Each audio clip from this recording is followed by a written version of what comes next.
Or a reçu les vœux des forces vives de la nation et on n'a pas vu le président. Oui, quelqu'un me dit, oui, mais ce matin, je me suis réveillé, j'ai fait un peu le tour de la toile. Ceux qui nous présentaient Poutine dans certains pays comme leur sauveur, ils ont commencé par changer de langage. J'ai même vu un qui a dit, oui, si la Chine et la Russie n'ont pas réagi, lui, il en est tellement déçu. Alors que c'est une page de ces pays-là. Le gars, il criait tous les jours, Poutine, notre Dieu. Ils ont commencé par changer de langage parce qu'ils se rendent compte que la réalité, ce n'est pas sur TikTok, ce n'est pas sur Facebook où on publie 1000 posts par jour pour raconter des conneries. D'ailleurs, Facebook, là, c'est vous qui avez créé ça. Facebook sur lequel vous insultez, là, c'est vous qui avez créé ça. TikTok, à la limite, c'est les Chinois. Facebook, c'est vous qui avez créé ça. C'est vous qui avez créé ça. Donc, voilà. Continue. Donc, voilà, reçu les vœux des forces vives. Depuis, on n'a pas vu le président. Le président, sans envie de trouver. Ils ont rattaché les prérogatives de grâce présidentielle au PT, au PCM, mais ils appellent ça encore grâce présidentielle.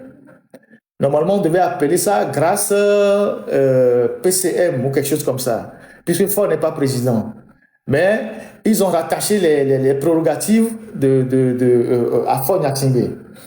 Après, le président, dans les régimes parlementaires, c'est le président qui fait un discours pour se prononcer. Le président, il est porté disparu. Personne ne le voit, sauf quelques images qu'on nous balance, il reçoit des invités. Et la dernière fois, quand Ford devait recevoir les gens au palais de la Marina, donc au palais de bord de mer, les gens ont été toujours humiliés. Il y a des gens qui sont allés là-bas, on leur a retiré tout, on les a exposés au soleil pendant des minutes. Les gens qui sont d'un certain âge, les sénateurs, on a retiré tout. Ford n'a pas seulement bloqué les rues depuis le rond-point du port jusqu'à Copé, mais les gens qui sont venus pour le saluer, lui qui parle de paix, lui qui parle, je vais décortiquer son discours tout à l'heure, lui qui parle de ci, de ça, de ça. On a retiré jusqu'à retirer les mouchoirs.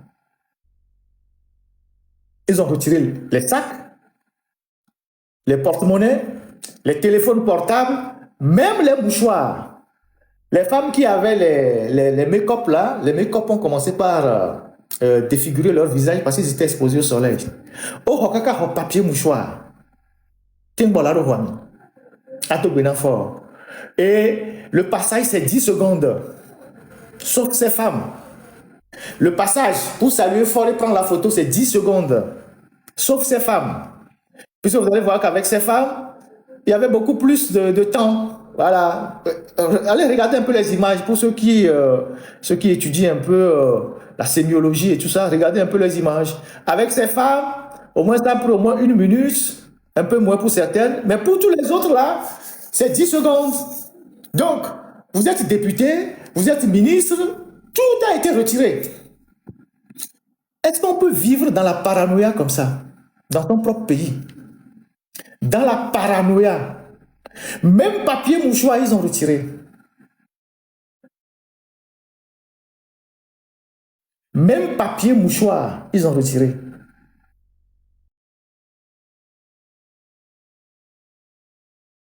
Portable, sac à main, portefeuille, papier mouchoir, ils ont retiré tout. Et c'est cette humiliation-là, comme ils l'avaient déjà fait à l'Assemblée nationale, où ils ont poussé tout le monde à aller garer les véhicules au centre islamique, c'est la même chose qu'ils ont fait au palais de la Marina. Mais c'est une bonne chose. C'est une bonne chose parce qu'il y a certains Togolais qui ont fait le choix d'être les esclaves des Gnassingbé à vie. Il y a certains Togolais qui ont fait le choix d'être des esclaves éternels des Gnassingbé. Père comme fils et bientôt petit-fils. Il y a certains Togolais qui n'ont pas de dignité, qui n'ont pas de principe, qui ont fait le choix d'être des esclaves à vie des Gnassingbé. Pour eux, c'est les Gnassingbé qui ont créé même le monde. Eux, ils en sont leurs serviteurs et ils en sont très fiers. Donc quand on les soumet comme ça à cette humiliation, ils sont contents. C'est ça la réalité. Et donc, j'ai pas vu lors de la présentation des vœux, tous les petits qui sont sur la toile, qui nous insultent, eux n'ont pas été programmés, je ne les ai pas vus.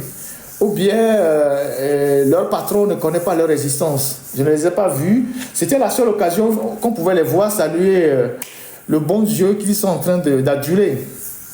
Mais on ne les a pas vus. Je suis sûr que s'ils y étaient allés, on aurait déjà vu les photos un peu partout sur la toile. On ne les a pas vus. On n'a pas vu ces gens-là. Maintenant, on va décortiquer le discours de Faure Gnassingbé. En 2 ou 3 mots rapidement. J'avais quelques séquences qu'on va décortiquer tout à l'heure. Technique. La balle est dans votre camp. Mes chers compatriotes, je veux vous parler de cette nouvelle République et de ce qu'elle change concrètement dans notre vie. Ce changement n'est pas un jeu d'écriture. Ce n'est pas une affaire réservée aux juristes ou aux responsables politiques. Il concerne directement votre vie de tous les jours et la manière dont les décisions sont prises en votre nom. Je veux saluer le travail de vos élus, les élus du peuple. L'Assemblée nationale et le Sénat ont conduit cette réforme dans la paix, la dignité et le respect du cadre républicain. Ce choix n'a pas été imposé. Il a été voté, assumé, porté par vos représentants. Je suis conscient que certains auraient souhaité un débat public plus large. Je comprends ces attentes. Mais ce que je retiens, c'est que cette réforme a été menée dans un climat institutionnel apaisé, avec pour seul boussole l'intérêt national. C'est une réussite en soi d'avoir conduit ce changement sans rupture. Dans une république, il y a des choses qui doivent rester stables. La continuité de l'État et des institutions est essentielle pour la paix, pour la confiance. C'est pour cela que je suis resté à la tête de l'exécutif. Mais ma fonction a changé. Le centre de gravité de notre vie politique a changé. Désormais, la politique de la nation se décide d'abord au Parlement. Le gouvernement est responsable devant vos élus. Quant au Sénat, il porte la voix des territoires. Les régions et les communes. Alors, pourquoi Faure se sent obligé, à chaque fois qu'il prend la parole, de justifier le passage dans la Ve République, comme si il se reproche quelque chose? Pourquoi à chaque fois qu'il prend la parole, il essaie de justifier pourquoi ils ont fait, ils ont changé la Constitution? Pourquoi? Et combien de fois il va le dire? Comme s'il se reprochait quelque chose. Première observation. Deuxième observation, je ne dirais pas que c'est un menteur, mais il dit des contre-vérités pour être plus respectueux. Il dit des contre-vérités parce que ce changement de constitution n'a jamais été inclusif. Il raconte n'importe quoi. C'est lui qui a fait nommer les députés, qui étaient d'abord en fin de mandat. Et c'est en fin de mandat que lui, Faure Gnassingbé, en collaboration avec son ami Alain Foucault, je vous dis et je répète aujourd'hui, la constitution togolaise a été pilotée de bout en bout par Faure Gnassingbé et Alain Foucault. Les Tchitchao Tchalim, les Adjurouvi, tout ça, ils n'ont eu que ça après. C'est Alain Foucault et Faure Gnassingbé qui sont restés et qui ont concocté tout ça. Et aucun député n'avait le document jusqu'au jour où on est venu exposer le document à l'Assemblée nationale. Aucun député n'avait ce document. Même les ministres ne l'avait pas. La seule ministre à qui ça a été remis, avec interdiction de le remettre à d'autres personnes, c'était Sandra Johnson. Donc, il y avait fort Alain Foucault et Sandra Johnson qui avaient le document. Sandra Johnson n'a pas participé, mais elle avait le document. Mais avec interdiction de le donner à qui que ce soit. Alors, au moment d'aller à l'Assemblée, le document a été remis aux Adjouvi et le secrétaire exécutif du NPT, là, comment il s'appelle Atolé, et puis, comment on appelle Tchalib. Donc, les députés que Ford cite comme étant les représentants des Togolais qui ont participé à la modification constitutionnelle n'en savent absolument rien. Donc, ils utilisent une phraséologie pour changer, en fait, le jeu de rôle en disant que oui, la modification constitutionnelle est inclusive, même si les Togolais n'ont pas été consultés, et lui-même le dit, que les gens ont émis des préoccupations, que le peuple n'a pas été consulté, il n'y a pas eu de débat national, il en est conscient, mais il fallait le faire comme ça pour la continuité de l'État, pour qu'il n'y ait pas de rupture dans les institutions. Premier mensonge. Donc ça, il va le servir à ceux qui n'ont pas suivi les événements. Nous avons tous suivi comment les choses sont passées. Il faut interpeller les députés, même ceux qui sont revenus, ils vont vous dire qu'ils n'étaient au courant de rien. Et le document ne leur a jamais été remis. Ce qui fait que ce document est resté un document incomplet. Chaque jour que Dieu se lève, il change un article, il change un autre article. Quand il voit qu'il y a un article dedans qui n'arrange pas Faure Gnassingbé, qui donne des pouvoirs au président, il change le document. Vous avez vu que le document qui a été publié au journal officiel a été modifié après. Si ce document avait fait l'objet de débats entre les députés auraient pu relever les incongruités et les incompatibilités qui étaient dans ce document-là. C'était resté un document secret jusqu'à son adoption. Et une fois que ça a été adopté, même copie n'a pas été remise aux députés. Alors, où est-ce qu'il y a l'inclusivité dans cette histoire-là? Et il nous dit, oui, que maintenant, ma fonction a changé. Maintenant, le centre du pouvoir, c'est l'Assemblée nationale. Alors que c'est lui qui concentre tous les pouvoirs, il humilie même les députés. Quand il va à l'Assemblée nationale pour parler aux députés, on interdit aux députés même de faire rentrer des véhicules à l'Assemblée nationale. Quand les députés viennent pour le saluer, il est déposé de tout, portable, sac à main, tout. À la réalité, c'est que dans ce jeu de rôle qu'il s'est attribué, il a aujourd'hui plus de pouvoir qu'il en avait même hier. Il a plus de pouvoir aujourd'hui qu'il en avait hier. Donc, voilà un premier mensonge qu'il essaye de servir pour essayer de mélanger les esprits de ceux qui souffrent d'obésité intellectuelle. On a suivi les événements de bout en bout. Première vidéo. Deuxième vidéo. Ce que je vous dois comme président du Conseil, la sécurité, l'unité et l'avenir. Pause. Mes chers compatriotes, protégez la sécurité, l'unité et l'avenir. Pause. Mes chers compatriotes, ouais. Voilà ce qu'il dit. Il dit, ce que je vous dois en tant que président du Conseil, c'est la sécurité.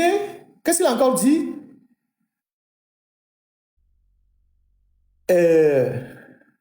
L'unité. Conseil, Ouais. la sécurité, l'unité et l'avenir. Point. Voilà, on s'arrête là-bas. Sécurité. Ce que lui nous doit, c'est la sécurité, c'est l'unité et l'avenir. Voilà un mec qui se promène à Lomé avec des véhicules de guerre. On chasse les gens dans toutes les rues quand il veut passer. Il y a même l'hélicoptère qui est en haut, qui surveille son cortège quand il veut passer.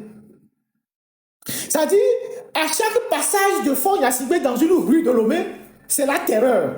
C'est comme dans les rues de Bagdad, quand il y avait les Américains. Ça dit, quand Faure, lui, il sort dans une rue de Lomé, on doit bloquer toute la rue. On doit dégager tout le monde. Personne ne doit sortir. Il utilise toutes les armes de guerre dans son convoi et il met l'hélicoptère en haut pour le protéger. Et il dit, il nous doit la sécurité. Alors que tous les jours, quand il passe dans les rues de Lomé, il fait le désordre. Il dit, il nous doit l'unité. Il dit, il nous doit l'unité. Il est incapable de faire l'unité dans sa propre famille, puisque son frère est en prison depuis 17 ans. Dans sa propre famille, il est incapable de faire l'unité dans sa propre famille. Parce que son propre frère est en prison depuis 17 ans. Parce que Madame Nyakade est en prison. Elle lui a fait un enfant. Elle est en prison pour des histoires inventées. Et il parle d'unité. Il parle d'avenir. Voilà quelqu'un qui a fait 20 ans au pouvoir. Ça n'a rien, pratiquement pas fait grand-chose. On va revenir tout à l'heure sur les détails. Et il nous parle d'avenir. Il a fait 20 ans au pouvoir. Il vient et dit, ce que je vous dois, c'est la sécurité, c'est l'unité, c'est l'avenir. Mais dès qu'il y a des Togolais quelque part qui veulent revendiquer leurs droits, on amène les soldats pour les frapper. Dès que des Togolais se réveillent quelque part pour demander de l'eau, on envoie les soldats pour les frapper. Il investit dans la sécurité pour lui-même. Quand on fait creuser les tranchées à la frontière du Ghana, jusque vers le Bassar là-bas, les gens disent même qu'il pose des mines. Je n'en sais rien. C'est pour sa propre sécurité. Quand Ford achète les armes, c'est pour sa sécurité. Ce n'est pas pour la sécurité des Togolais. Puisque les Togolais, tous les jours, ils vivent dans l'insécurité. Le fait même que les Togolais se lèvent le matin et qu'ils ne mangent pas le soir, c'est une insécurité. L'insécurité alimentaire, c'est une insécurité. L'insécurité médicale, c'est une insécurité. Le manque d'hôpitaux, c'est une insécurité. Le manque de routes, où les gens font les accidents tous les jours, c'est une insécurité. Le manque d'eau sur l'ensemble du territoire, c'est une insécurité. Le manque de salaire décent pour les fonctionnaires, c'est une insécurité. Le manque de bourse pour les étudiants, c'est une insécurité. C'est ça la réalité. Donc, on ne te demande rien. On n'a pas un avenir avec toi. Toi, c'est le passé. On n'a pas d'avenir avec toi. Parce que tu ne peux rien faire. Tu as fait 20 ans. Quand tu étais encore très jeune, tu avais la force pour travailler. Tu n'as pas pu faire grand-chose. Ce n'est pas d'ici quelques jours, tu auras 60 ans et que tu parais très fatigué que tu vas faire quelque chose. On continue.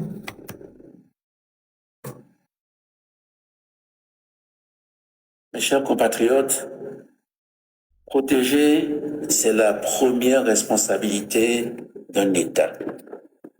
Et c'est la première mission que je me donne et que je donne à mon gouvernement pour 2026.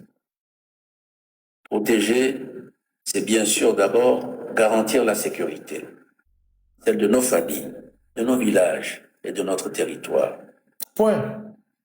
Dans une région Comment est-ce qu'on peut garantir la sécurité des familles, des populations et des villages? Quand vous vous levez un matin, vous prenez les catapillars, vous détruisez les petits étalages des gens qui vendent dans les quartiers et vous les poussez dans la précarité. Comment vous pouvez garantir la sécurité des familles? Quand vous vous levez le matin, vous prenez des catapillars, vous détruisez tous les petits étalages des gens. Les gens que vous avez cassés, tout ce que vous avez cassé d'Agoué, Haloukope, jusqu'au niveau de Ebe, Adakpamela. Vous avez commencé votre projet. En fin d'année là, tous les conteneurs, tous ceux qui vendaient à la sauvette que vous avez dégagés là, vous les avez poussés dans la précarité. TP3, tout ça, vous les avez poussés dans la précarité. Un dirigeant qui se soucie de sa famille, des populations et des villages, il prend des dispositions pour protéger les siens. Il ne vient pas dans les discours raconter sa vie. Oui, mon devoir, c'est de vous protéger de ci, de ça. Alors que tous les jours, tu prends des dispositions pour casser des trucs, pour arracher les terres aux gens sans dédommagement. Les 3000 personnes qui travaillent au port autonome de Lomé, comme docker, vous avez déjà réglé leurs problèmes, M. Fognassingwe? Vous avez déjà étudié leurs problèmes pour leur faire des salaires décents? Les gens qui sont dans les usines de Batopela, qui ont eu les mains tranchées, qui sont morts, qui sont exploités par les expatriés. Je ne veux pas donner le nom d'une nationalité pour qu'on dise que je suis xénophobe. Est-ce que vous avez pris ce problème à bras le corps pour demander à ce que désormais, dans la zone franche, il y a plus d'humanité, qu'il y ait plus de contrats pour les travailleurs. Ce sont des familles. Elles ont besoin d'être protégées. La responsabilité d'un État qui dit « je veux protéger les familles », c'est de faire en sorte que ceux qui travaillent puissent avoir un salaire décent et que leurs droits soient respectés. Ce n'est pas les discours que tu viens servir à la nation. On continue. Nos forces de défense et de sécurité agissent avec courage et bravoure. Elles protègent nos populations et tiennent nos frontières. Je veux ce soir... Pause. D'accord. Une brèche pour les forces de sécurité. Les forces de sécurité, donc, nos soldats font un travail formidable pour protéger les frontières. Ils sont au front tous les jours. Ils se sacrifient pour la nation. Quand ils meurent, tu leur rends hommage. Quand les forces de sécurité qui sont au front et qui perdent leur vie pour la République, quand ils sont tués au front, vous leur rendez hommage. Ne serait-ce qu'amener un cercueil devant, je ne sais pas quoi, quelque part où on rend honneur aux gens avant de les enterrer. Il y a eu un jeune lieutenant qui est décédé au mois de novembre, très jeune, lieutenant. J'ai vu ça sur TikTok. Il a sauté sur une mine. Il a été enterré dans l'anonymat. Il y a plein d'autres qui meurent, qui sont enterrés dans l'anonymat. Même un simple cimetière militaire. Chef suprême des armées, ministre de la Défense, tu es incapable de mettre en place un cimetière militaire. Quand les soldats meurent au front, au moins ils sont morts pour la patrie, on les enterre là-bas et demain on leur rend honneur. Incapable de faire ça. Tu es chef suprême des armées, ministre de la Défense. Dans tous les pays qui nous entourent, il y a des cimetières militaires pour rendre honneur aux militaires. Les militaires, ce n'est pas seulement des gens qui sont là pour taper sur les civils, pour défendre toi ton pouvoir. Et après, à la fin de l'année, tu leur distribues 5 000, 10 000 avec des sacs de riz. Quand des familles acceptent que leurs enfants aillent dans l'armée et que les enfants meurent au front, il faut les enterrer au moins dignement pour rendre hommage aux familles.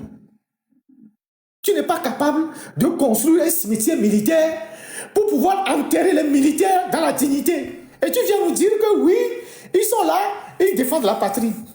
Pour toi, ils sont juste des instruments que tu utilises. C'est les militaires togolais qui ne comprennent pas. Eux aussi, ils sont des serviteurs de Gnassingbé à vie. Ils sont là-bas, ils sont contents. Ils pensent que bon, l'armée, c'est une invention de Gnassingbé. Donc quand tu es dans l'armée, tu es un sujet bienveillant pour les Gnassingbé. Tu peux leur servir à vie. Il y a plein de militaires qui meurent au front. On les enterre carrément dans l'anonymat. Tu ne leur rends pas hommage. Mais tu viens les citer dans un discours. On y va, technique.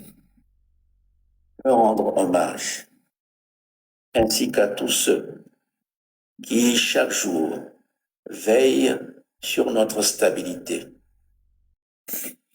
Mais je dois aussi vous dire ceci.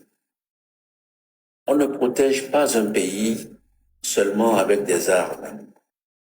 Point. On le protège en donnant à chacun une vie digne, en donnant une place à sa jeunesse, en évitant que la pauvreté, l'exclusion ou la colère ne deviennent des terreaux de la violence. Pause. On ne protège pas un pays seulement avec des armes, mais avec, qu'est-ce qu'il a raconté? Avec quoi? Je ne sais pas, qu'est-ce qu'il a raconté?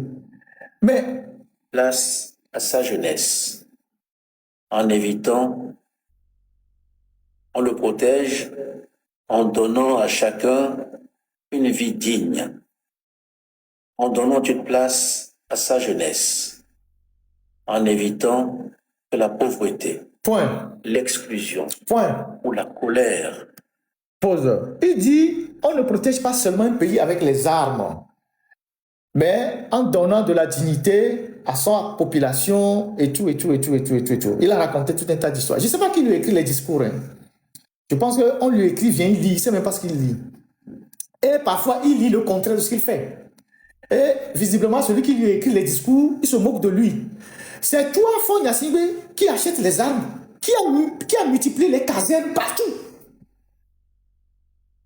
Dans le document sur le rapport sur l'état des lieux de l'armée togolaise, que j'ai lu une partie ici, vous ne pouvez pas imaginer le nombre de casernes qui est au Togo et les mini-camps qui est au Togo. J'ai la liste.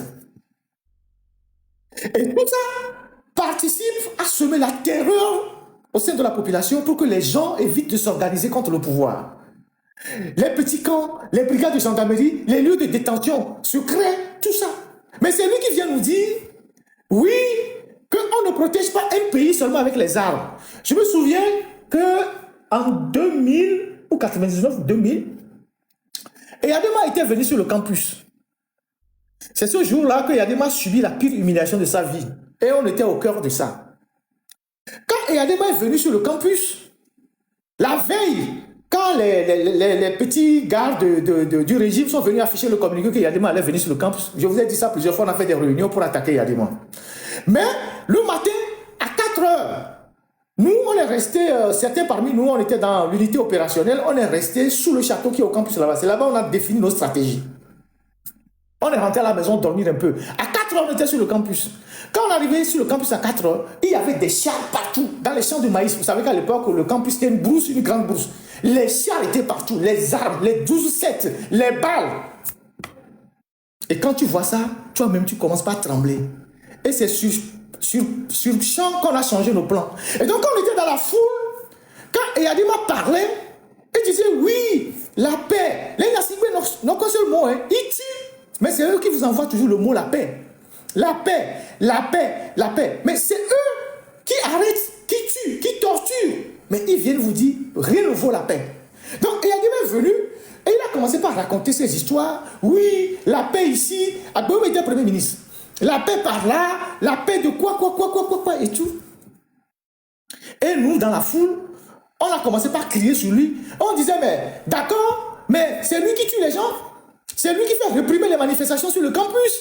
Ce qu'ils ont fait en Angola, c'était la paix.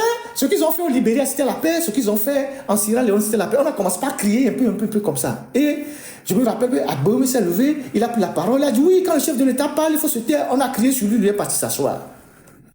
Et donc, ils sont toujours dans cette logique-là. Quand ils sont là pour berner les gens, ils viennent, ils disent, oui, c'est la paix. Mais quand vous maintenez Jean-Paul Omolou en prison, c'est la paix? Depuis 4 ans, détention préventive. Quand vous avez maintenu Aziz Goma, jusqu'à l'histoire, il est sorti totalement paralysé, c'est la paix? Quand vous avez maintenu Fadel en prison, qui est sorti en perdant l'usage de ses jambes, c'est la paix? Quand vous gardez Madame Nyakade en prison, c'est la paix? Quand vous prenez des unités spéciales pour aller enlever un petit comédien à Kanté là-bas et aller l'enfermer, c'est la paix? Donc, voilà quelqu'un qui dit, on ne protège pas seulement un pays avec les armes, mais il donne 13 milliards aux Israéliens pour faire sa sécurité. Les 13 milliards peuvent mettre de l'eau un peu partout sur l'ensemble du territoire. Quand Madame Grace Koumaï se fait abuser dans une brigade de gendarmerie et que vous, en tant que premier responsable du pays, vous ne donnez pas des instructions pour qu'on arrête les responsables, c'est la paix? Peut-être que c'est la paix, P-A-Y, comme l'autre l'a défini. Un mot de 4 mots. Peut-être que c'est cette paix-là dont vous parlez. Mais la vraie paix, je ne suis pas certain. Vous dites, il faut que la jeunesse ait les conditions dignes. Les étudiants, tout le monde sait dans quelles conditions ils étudient. Ils n'ont même pas de moyens de déplacement. Ils n'ont pas de stage. Ils n'ont pas de bourse. Ils n'ont que des miettes qu'on leur donne. Les fonctionnaires, ils prennent des salaires de misère.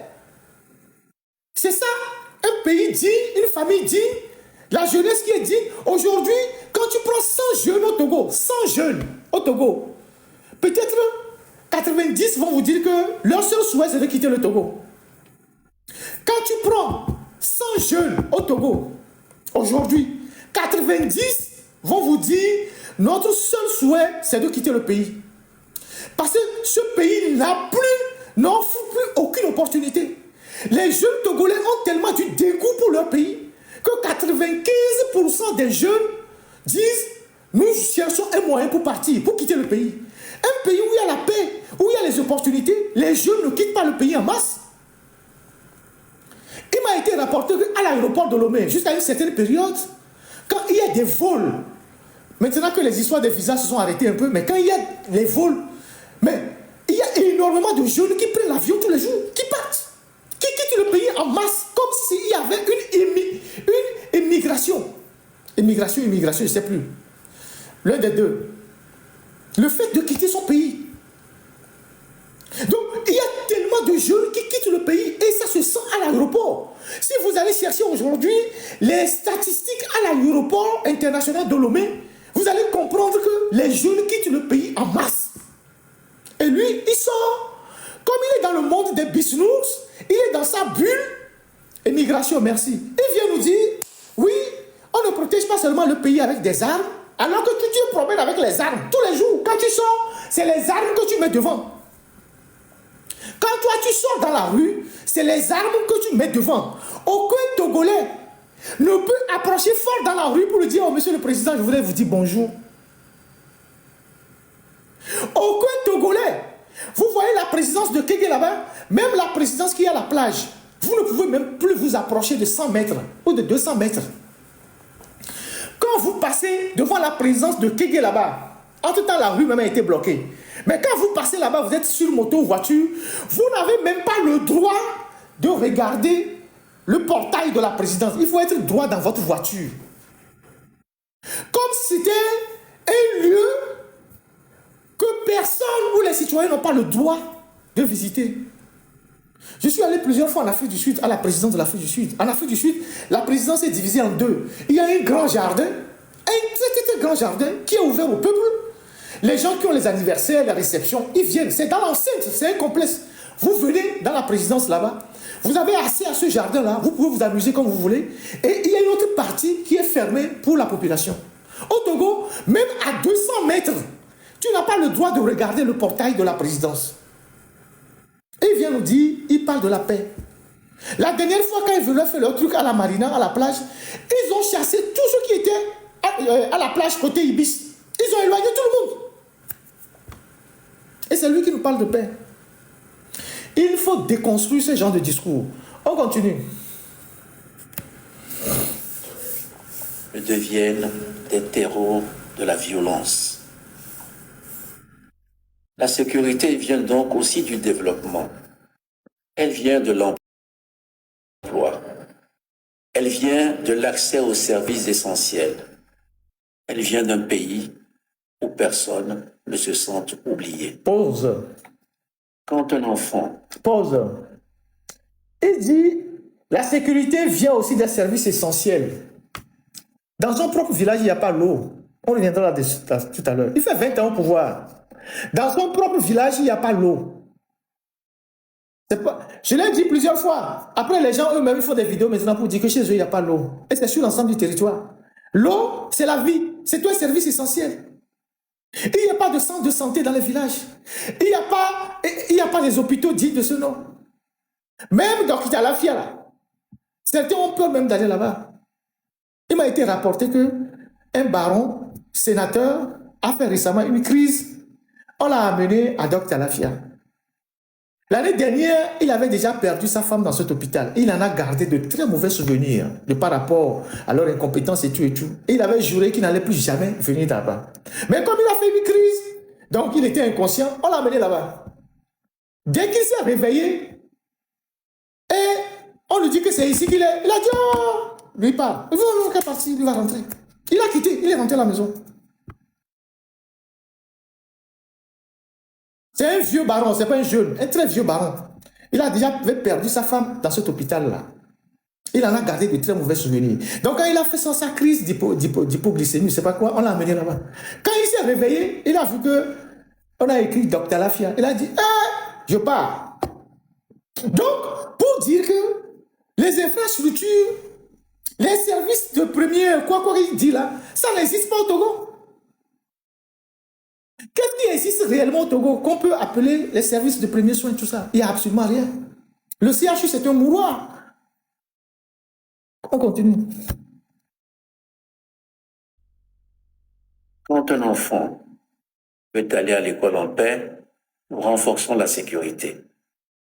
Quand une famille a accès aux soins, nous renforçons la sécurité. Quand un agriculteur peut vivre de son travail, nous renforçons la sécurité. Point. Et quand un village... Agriculteurs, parlons-en. Mais Paul se fout des Togolais. Et je dis, quand un agriculteur peut vivre de son travail, nous renforçons la sécurité. D'accord. Il y a des gens qui sont dans le soja, qui ont créé la filière de soja eux-mêmes. C'est des Togolais qui se sont organisés pour créer la filière de soja. Donc il y a la filière conventionnelle, il y a la filière bio. C'est des Togolais qui se sont organisés. Ce sont des jeunes qui ont organisé les paysans en coopérative au moment où les paysans quittaient le coton parce que le coton ne rapportait plus. Et ils ont créé la filière soja. Dès que la filière soja a commencé par porter, tous les barons sont rentrés dedans. Fora a amené des Indiens, soi-disant la pire, ils sont rentrés dedans. Comme des cochons qui arrivent dans un champ, qui mangent tout et qui partent. Ils ont détruit toute la filière. Ils ont détruit toute la filière soja. Aujourd'hui, les Indiens ont semé la zizanie dans la filière soja.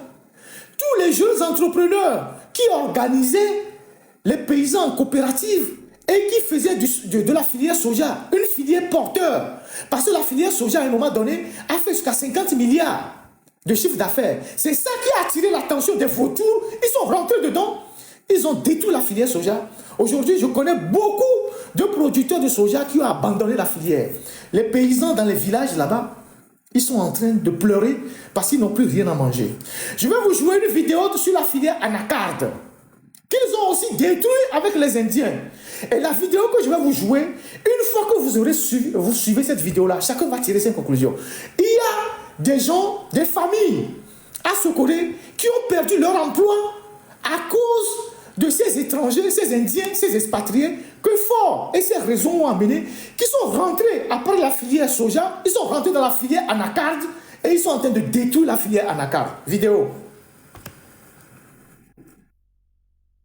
Par une visite à Sabadei dans la ville de Sokodé. Les ministres Koldio Abégué de l'Industrie et Atidédi des Transports y étaient parcours du tourisme, mais plutôt pour découvrir le complexe agroalimentaire Cajou du Sokodé. Les ministres Koldio Abégué de l'Industrie et Atidédi des Transports y étaient parcours du tourisme, mais plutôt pour découvrir le complexe agroalimentaire Cajou du centre.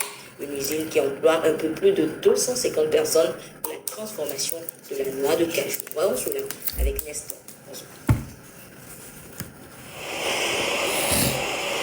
Cajou du centre, 5 km à l'ouest de la ville de Sokodé. L'infrastructure est une usine, un complexe agro-industriel, résultat de la promotion de l'investissement privé.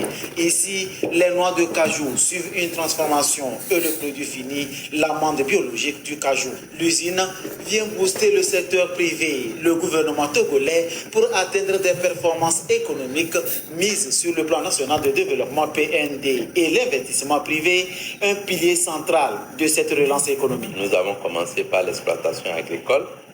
Et après un certain nombre d'années, nous avons monté l'unité qui aujourd'hui transforme les noix de cajou en amandes de cajou. Et par la suite, il y a d'autres produits dérivés que nous aurons à développer aussi. Aujourd'hui, nous sommes autour de 1500. Nous projetons aller jusqu'à 3000, 3500 tonnes. Et puis l'extension de notre exploitation agricole. L'infrastructure crée la richesse, lutte contre le chômage et contribue à la croissance économique. Ici, environ 300 personnes sont employées, majoritairement des femmes. Avant, on était au chômage. Mais avec ce travail, nous avons pu faire quelque chose. Nous survivons aux besoins de nos enfants. Ici, dans la région centrale, nous avons plein des anacardes. Donc, nous souhaiterions qu'il y ait plein d'usines. Nous disons merci au chef de l'État qui a fait cette politique des usines. Le ministre Kodjo Adedje du commerce, de l'industrie et de la consommation locale et son collègue Afo Adjadedji, en charge des transports, au nom du premier ministre, chef du gouvernement, ont fait le déplacement du site pour apprécier les performances du complexe qui répond à l'axe 2 du PND. Le Togo, dans une vision stratégique, entend réduire progressivement l'exportation des produits bruts. Leur transformation sur place reste un atout dans la chaîne de production aux résultats très encourageants. La feuille de route, une façon de dimensionner la grande vision que porte son Excellence, Monsieur le Président de la République, de faire de notre pays, le Togo, un pays en paix, une nation prospère, avec une croissance économique inclusive et durable. Cette vision-là se met en œuvre, surtout s'agissant de l'axe de créer, dynamiser la création d'emplois, mais bien entendu en mettant le focus sur l'effort de notre économie. L'agrobusiness, ce qui est produit localement, qu'on puisse le valoriser. Et nous tenons toujours à dire merci à ce promoteur qui a créé un écosystème ici à Sokone. En tout cas, il peut compter sur le gouvernement. Nous allons lui apporter notre appui. L'usine aujourd'hui a créé une connexion entre les préfectures qui fournissent de la matière brute, noix du cajou. Il y a un an, elle a bénéficié d'un appui du MIFA. Construite sur 1 hectare, Cajou du Centre soutient les producteurs à la base qui exploitent plus de 550 hectares d'anacarde bio. Ok. La noix de cajou. Vous savez pourquoi j'ai passé la vidéo? Vous savez pourquoi j'ai passé la vidéo? Leur propre vidéo, hein. Voilà un promoteur privé, quelqu'un qui allait faire un prêt à la banque et qui a créé tout un écosystème, comme eux-mêmes le disent, et qui a organisé les paysans et qui emploie plus de 350 personnes, c'est les derniers chiffres, 350 personnes, surtout les femmes, dans la région centrale. Vous savez pourquoi je passe la vidéo? Eh bien, parce que l'usine a fermé. L'usine a fermé parce qu'on a amené les Indiens qui sont venus créer la zizanie dans la filière et détruire la filière. Donc, les 300 personnes ou 350 personnes que je dis sont au chômage aujourd'hui. L'usine que vous voyez là, elle a fermé. C'est à Sokone. Imaginez 300 personnes qui travaillent dans une usine à Sokone. 300 femmes, 300 personnes. L'usine a fermé. Parce que l'État togolais est incapable de protéger les opérateurs économiques nationaux. Même plus grave, le régime même va chercher les Indiens qui viennent semer la zizanie dans les filières. Donc cette usine que vous voyez, qui a reçu la visite de plusieurs ministres, il y a la ministre Mivedor aussi qui est allée là-bas. L'usine a fermé. Ce sont les femmes de Sokone, leurs enfants, qui m'ont envoyé l'information et je suis allé chercher la vidéo, que leurs mamans sont à la maison. Que leurs mamans sont à la maison. 300 personnes. Ils ont amené les Indiens. Les Indiens sont rentrés dans la filière. Ils ont commencé par désorganiser la filière, casser les prix, faire du n'importe quoi. Et ce n'est pas la seule usine qui a fermé. Il y a une autre usine à Tchamba, elle tient pour le moment. Il y avait une autre usine dans la zone de Blita qui a fermé aussi. Et voilà ce mec qui vient dans un discours nous dire que l'agriculteur doit vivre de son produit. Voilà ce que les agriculteurs produisent. Et il est incapable de les protéger par des lois de la République. Dans les pays européens, quand une seule usine veut fermer, c'est un drame national. Il y a un débat national. On dit, mais cette usine, c'est le fleuron de l'agriculture. C'est ci, c'est ça. On ne doit pas fermer ça. Même si le promoteur est en difficulté, l'État l'aide. Adedji, allez là, vous savez ce qu'il a raconté. Tantôt il dit PND, tantôt il dit feuille de route, après c'est feuille de route, je ne sais pas quoi, il racontait les histoires. Que l'État est là pour les accompagner. Je vous dis que l'usine a fermé. L'usine a fermé. Donc les 300 personnes que la TVT est en train de mettre en valeur, que l'usine emploie les 300 personnes, les 300 personnes là sont au chômage. Le promoteur n'en peut plus. L'usine a fermé. C'est tout l'écosystème qu'ils ont décrit là qui est à terre. C'est comme ça que le système, le régime d'Ignacibé détruise les entrepreneurs togolais. Nous avions les Nana Benz qui faisaient fierté du Togo. Mais comme on ne veut pas qu'il y ait des Togolais qui aient de l'argent dans le pays, parce que si les gens ont de l'argent et que le régime ne les contrôle pas, ils seront dangereux pour le pays.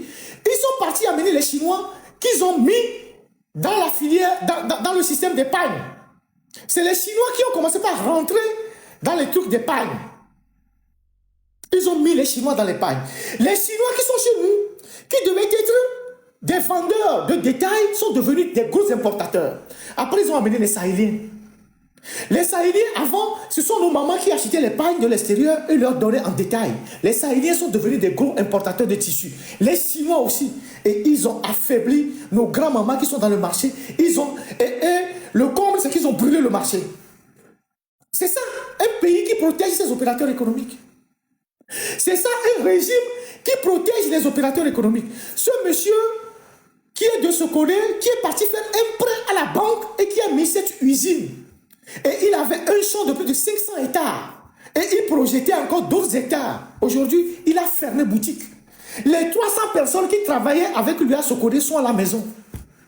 Et quand vous allez fouiller encore, peut-être que l'hôtel aussi est passé par là. Il y a certainement eu aussi un redressement fiscal. Donc, tu as un État qui est incapable de protéger les opérateurs économiques nationaux. Dites-moi, nous sommes en fin d'année, début d'année. Vous connaissez combien d'opérateurs économiques togolais qui sont des millionnaires? Je ne parle pas encore de milliardaires. Vous connaissez combien d'opérateurs économiques togolais qui, après avoir payé les impôts, tout ça de leur chiffre d'affaires, sont millionnaires? Millionnaires, je ne parle pas de milliardaires. Quelqu'un qui a 200, 300, 600 millions sur son compte, qui est millionnaire, qui est dans le BTP, qui est au port autonome de Lomé, qui est dans le transit, qui est dans l'agriculture, qui est dans l'importation. Vous en connaissez un seul? Si on doit compter les millionnaires au Togo, les millionnaires, des gens qui peuvent frapper la poitrine, que je suis millionnaire de par mes activités. Je ne parle pas encore de milliardaires. Milliardaire, c'est un autre sens. Je parle de millionnaires. Vous connaissez des jeunes entrepreneurs togolais qui sont millionnaires dans ce pays-là? Vous en connaissez? Il n'y en a pas du tout. Il n'y en a pas du tout. Ils ont affaibli tout le monde. Et lui, il sort pour nous dire gaillardement, oui, la responsabilité de l'État, c'est quand il y a un agriculteur qui produit et qui vit de sa production, c'est une sécurité. Mais vous ne protégez pas les agriculteurs. En France, vous avez tout le débat qui est autour des agriculteurs. Les agriculteurs qui arrivent dans la capitale avec leur caterpillar pour bloquer les rues, pour déverser devant la maison des dirigeants des déchets, des nourritures et tout ça. Parce que c'est un secteur très sensible. L'agriculture, c'est comme l'eau, c'est la vie d'un pays. Donc vous voyez ce monsieur-là, qui a Sokodé là-bas, qui a eu une idée ingénieuse de créer une filière anacarde, une industrie pour transformer le produit et l'exporter. Ce qui fait vivre des centaines de familles. Il a fermé boutique. Il a fermé son entreprise. Et il y a plein d'autres jeunes au Togo qui ont fermé leurs entreprises comme ça. Dans presque tous les domaines. Mais forçons gaillardement pour nous raconter des histoires. Allons-y.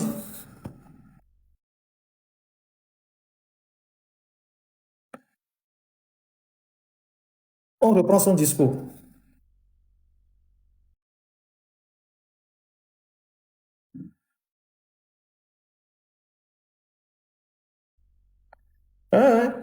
Depuis plusieurs années, notre pays progresse.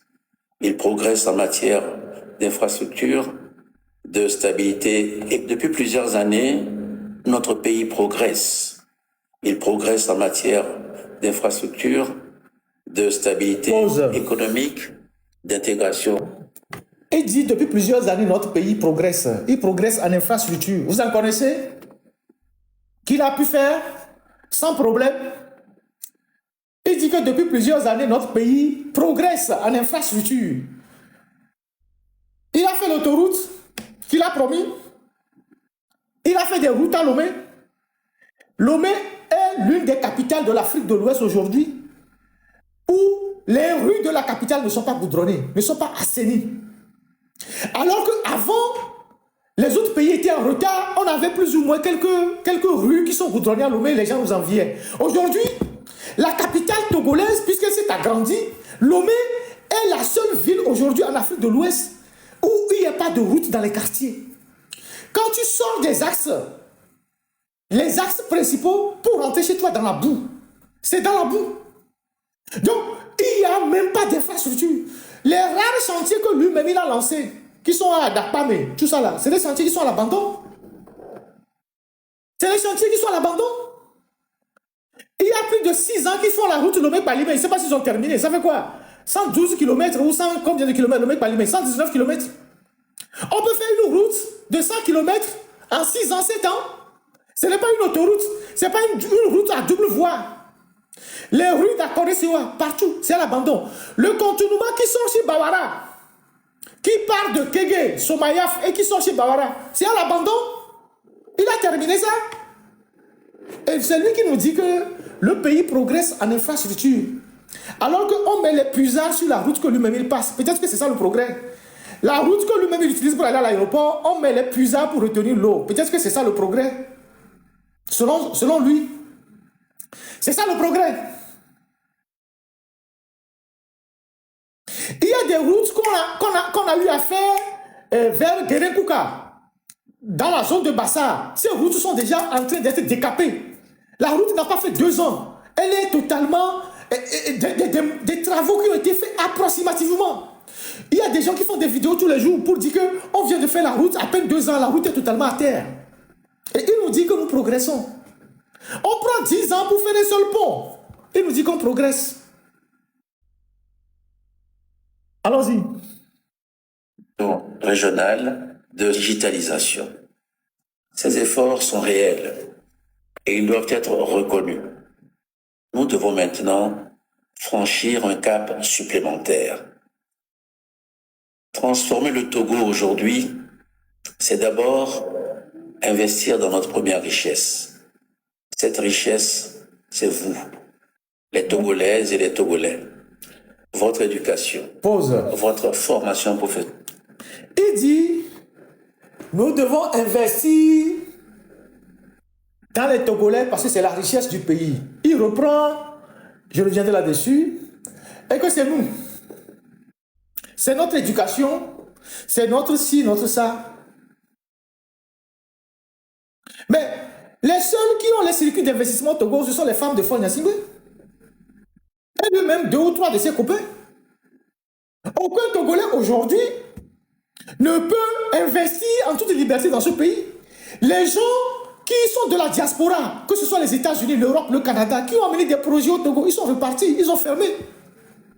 Parce qu'on leur a créé trop de soucis. Les gens ont fermé, ils sont repartis. Ils viennent nous dire, oui, que la seule richesse, c'est vous. On va investir en vous. L'investissement, c'est le novice. C'est les sacs de riz qu'ils partagent aux gens. On continue. Votre santé, votre jeunesse. Un pays ne se développe pas uniquement avec des routes, des ports et des usines. Pause. On nous le dit souvent. Il dit, Il se développe pause. avec des femmes et des hommes.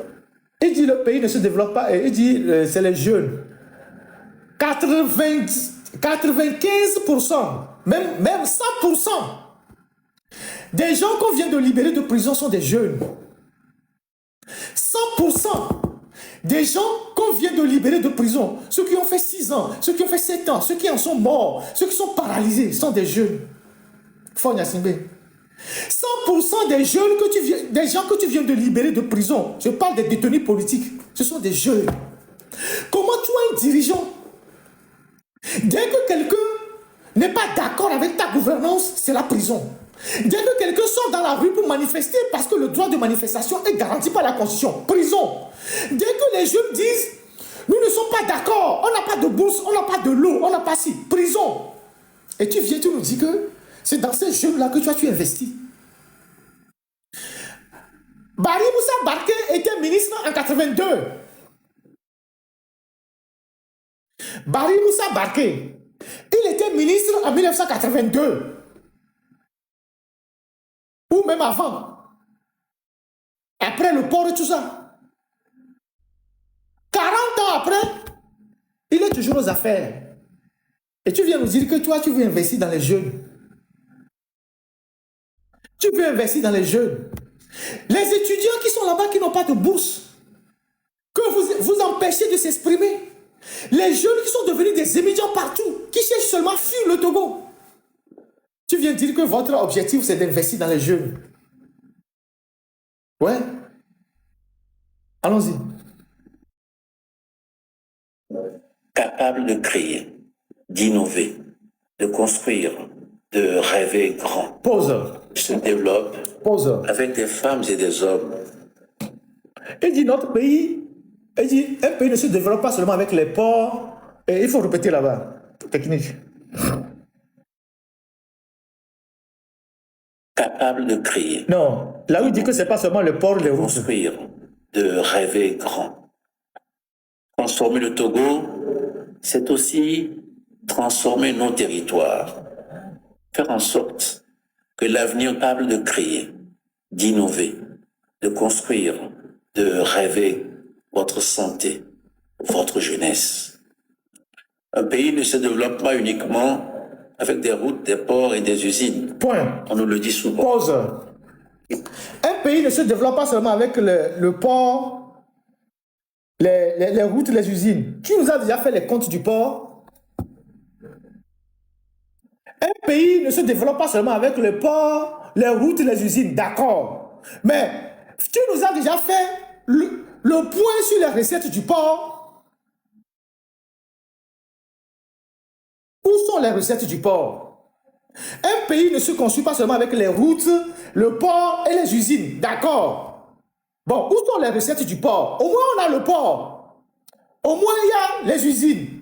Où sont les recettes du port? Un pays ne se construit pas seulement avec les ports, dit-on souvent. Mais où sont les recettes du port? Où est-ce que tu mets les recettes du port? Un pays ne se construit pas seulement avec les mines. D'accord.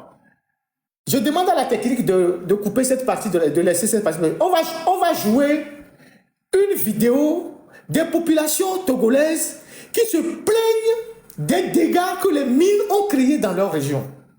Il dit, un pays ne se développe pas seulement avec les routes, les ports et les usines. Il allait ajouter les mines. Mais on va montrer que les ports, les usines, les routes, ou bien le port, les usines et les mines peuvent détruire un pays quand on ne met pas les intérêts des populations dans ces projets-là. C'est le cas de Haotui, c'est le cas de toute la zone de Vaux, Lac, Mine et tout ça. C'est le cas de toutes les terres que vous voulez récupérer chez les gens actuellement pour les phosphates. Vous avez détruit ces zones-là. Mais vous dites qu'un pays ne se développe pas seulement avec les ports et les usines et peut-être les mines, mais vous détruisez là où vous trouvez les mines. On va aller à Bassar. On va écouter ce que les gens de Bassar disent sur l'exploitation du fer qui a eu lieu à Bangeli et ce que ça a détruit dans leur vie. Écoutons ça ensemble. Moi, je suis de Biapabé. Effectivement, la société s'est implantée à Biapabé et c'est tout juste derrière moi, ma maison même. Tout ce qu'ils avaient promis, on ne voit rien. Présentement, il y a la poussière qui quitte la montagne et qui a envahi même le village. Le barrage que nous-mêmes on avait fait de nos cotisations, ils ont fait notre barrage qui a cédé, qui est venu remplir sur notre barrage de terre. Donc notre barrage est parti.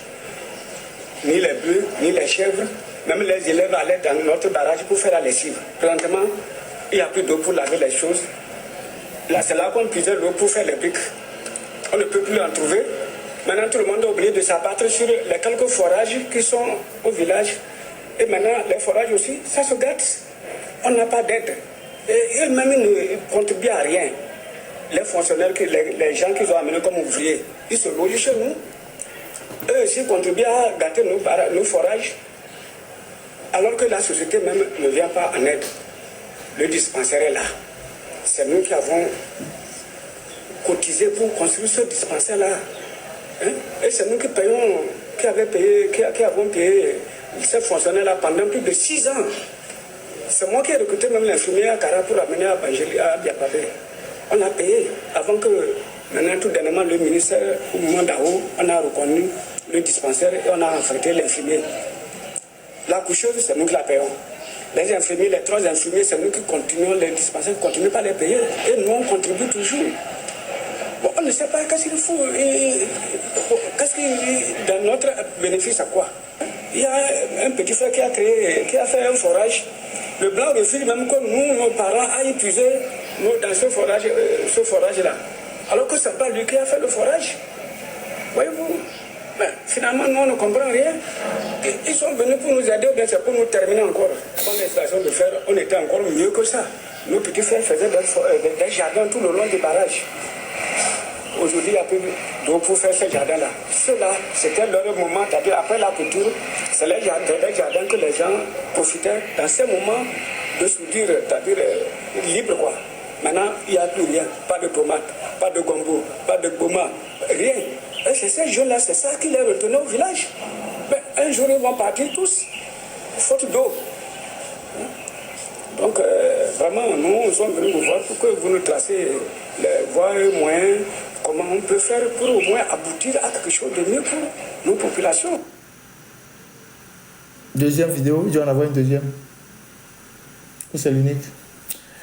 Il y a 2 vidéos des populations de Bassar qui... Voilà. Deuxième vidéo. Vous allez voir ce que les gens disent de l'exploitation de la mine de fer à Banjoli et de ce que ça crée comme dégâts dans leur vie. Et vous avez une idée de ce qui se passe à Haotoé, un peu partout dans le Vaud et jusque dans le Zior. Le gars, il explique que l'infirmier du village, c'est eux qui l'ont recruté, les villageois. Les accoucheuses, c'est eux qui les ont recrutés. C'est eux qui payent l'accoucheuse du village. Il n'y a pas d'eau. Avant l'exploitation du fer, de la mine de fer, ils avaient leur propre barrage. Et ils faisaient les travaux maraîchers, du maraîchage. Ils arrivaient à vivre. Les gens qui sont venus pour faire l'exploitation de la mine ont détruit le barrage. Ils n'ont même plus d'eau aujourd'hui. Un de leurs frères a réussi à faire un forage. Ceux qui exploitent la mine leur interdit d'aller chercher de l'eau dans le forage. Et que tous les jours, c'est la poussière qui rentre dans leur maison. Les jeunes sont en train de partir. Nous sommes à Banjoli, à Bassar. Si la deuxième vidéo, vous pouvez passer. Il n'y a pas de souci.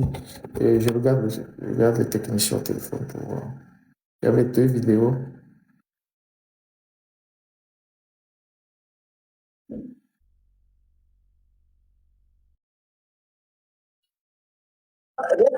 Par exemple, on sait que bon, dans tout ça là, il y a des inconvénients pour le village.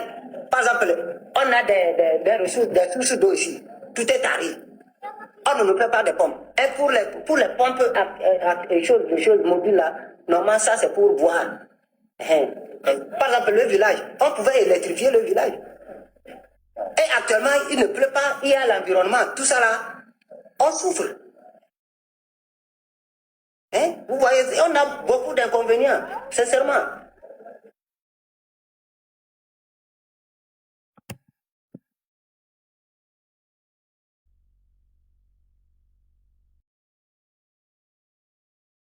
Est-ce que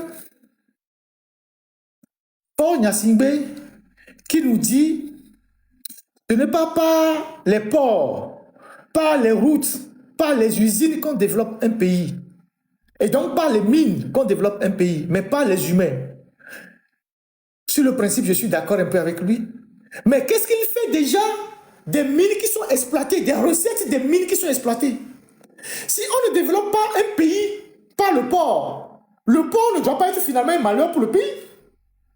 Si on ne développe pas un pays par les mines ne doivent pas contribuer à appauvrir les populations. Aujourd'hui, les populations de Vaughan, de Zio, tout ça, sont les plus pauvres du Togo parce qu'on leur a arraché toutes les terres pour exploiter le phosphate. Les populations de Banjoli, c'est elles qui se plaignent dans la vidéo. On leur a tout pris. On leur a pas amené l'eau, on leur a pas amené l'électricité. Et ce que eux-mêmes ils avaient a été détruit par ceux qui sont venus exploiter la mine. Et ça va être la même chose avec l'exploitation du manganèse à Naïga là-bas ou du marbre, je ne sais pas, Blita là-bas partout. Donc, tu ne nous as jamais fait les comptes de tous ces biens que nous avons en commun. Parce que le port, c'est une richesse de tous les Togolais. Tu n'es pas le seul propriétaire des richesses du Togo, M. Fognassime. Le port, c'est pour tous les Togolais, y compris nous qui vous parlons aujourd'hui. Tous les Togolais ont le port autonome de Lomé en héritage et en partage. Je pèse bien mes mots. Tous les Togolais, du sud jusqu'au nord, sont propriétaires du port autonome de Lomé en héritage et en partage. Ça veut dire que les ressources du port autonome de Lomé doivent profiter à tous les Togolais. Tous les Togolais du sud jusqu'au nord sont propriétaires des phosphates en héritage et en partage. C'est-à-dire que les ressources doivent profiter à tous les Togolais. Ainsi de suite. Le clinker, le manganèse, tout ça, l'or, tout ce que vous exploitez. Mais comment se fait-il que c'est toi seul qui bloque ces richesses et tu ne fais de compte à personne? Et tu viens nous dire gaillardement, oui, que ce ne sont pas les ports, les routes et les mines qui développent un pays. Tu as raison, parce que toi, tu ne prends pas la route, tu es en l'air. Ce ne sont pas les routes qui développent un pays, d'accord, mais tu es en l'air. Si les routes ne développent pas un pays, comment est-ce qu'on peut convoyer les nourritures des villages vers les centres-villes pour vendre? Je ne sais pas qui t'a écrit le discours, mais la personne s'est bien foutue de ta gueule. Les routes ne développent pas un pays. Ah bon? Parce que toi, tu es en haut. Tu es toujours en jet privé. Tu étais à Milan vendredi. Tu es rentré hier à Lomé. Vendredi, tu étais à Milan. Hier, tu es rentré à Lomé. Peut-être ce soir, tu es à Pia. Après, tu es encore ici. Le mois de décembre seul, tu as fait au moins 29 voyages. Pratiquement 29 voyages en l'air. C'est normal parce que tu n'es plus à terre. Tu ne sais plus si la route contribue à quelque chose. Et donc, tu viens nous dire, oui, que les routes,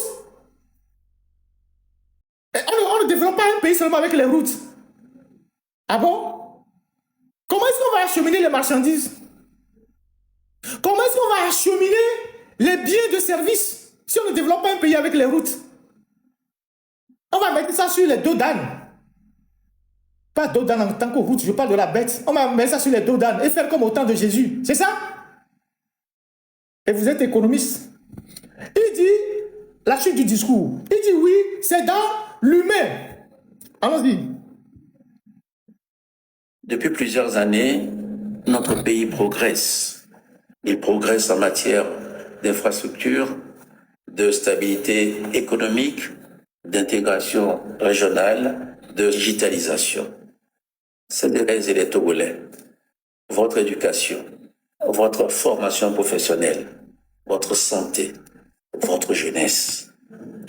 Un pays, on nous le dit souvent, il se développe avec des femmes et des hommes capables de créer, d'innover, de construire, de rêver grand. Pause. Transformer. Il dit, aussi un pays se construit avec des hommes et des femmes capables d'innover, de rêver, de construire, de rêver grand. Depuis 20 ans que tu es au pouvoir, combien de jeunes au Togo, comme ça a été fait au Nigeria et que ça se fait dans les autres pays aujourd'hui, combien de femmes, de jeunes au Togo, tu as rencontré et que tu leur as dit, nous voulons que le Togo soit un pays remarquable sur le plan du développement, sur le plan des services. L'État est prêt à accompagner des opérateurs économiques pour qu'ils deviennent, dans 10 ans, 20 ans, des milliardaires au Togo, pour tirer les autres vers le haut. Combien de jeunes tu as choisi dans chaque région pour dire, toi, tu peux être un grand dans l'agriculture, toi, tu peux être dans les services, toi, tu peux être dans l'informatique, toi, tu peux être au port, toi, tu peux être dans les BTP. L'État va vous accompagner, vous protéger pour que vous deveniez des grands géants. Tu dis, il faut innover, il faut rêver grand. Ah oui? Mais les gens qui ont rêvé grand au Togo, vous avez fermé leurs entreprises. Le bonhomme qui a créé son usine à Sokone, il a rêvé grand. Mais vous avez emmené vos amis indiens pour foutre en l'air sa filière. Celui qui a créé l'usine à Sokone là-bas et qui emploie 300 personnes, il a rêvé grand. Et comment l'appelle-t-on? Seko BTP, il rêvait grand. Il avait 3500 employés. Pour une histoire de fesses, vous l'avez détruit. 3500 employés. Agba Bertin, de regretter mémoire, il rêvait grand aussi. Vous l'avez poursuivi. Jusque dans son dernier retranchement. Les Nana Benzo Togo, elle rêve grand. Ce sont elles qui tenaient l'économie du Togo, qui tenaient les banques. Vous les avez détruits. Les cliniques qui sont à Lomé, les gens qui font des petites industries à Lomé, vous amenez le tir pour les détruire. Parce qu'ils ne sont pas unis, ils ne sont pas d'une certaine communauté, ils ne sont pas ci, ils ne sont pas ci. C'est ce que vous faites tous les jours. Donc, arrêtez de venir nous dire, vous voulez des jeunes qui innovent, qui rêvent grand. Vous prenez tout le pays, vous mettez dans les mains des expatriés, qui dépossèdent nos soeurs et nos mamans dans les grands marchés, et vous venez nous dire, vous voulez des gens qui rêvent grand. Si, en votre état d'âme, vous êtes un dirigeant responsable et visionnaire, le marché d'Aguanivé qui a brûlé depuis 2 ans, tu aurais déjà dû reconstruire ça. Quand tu donnes 13 milliards aux Israéliens pour ta sécurité, pour les écoutes, combien tu as besoin pour construire le marché d'Agoin?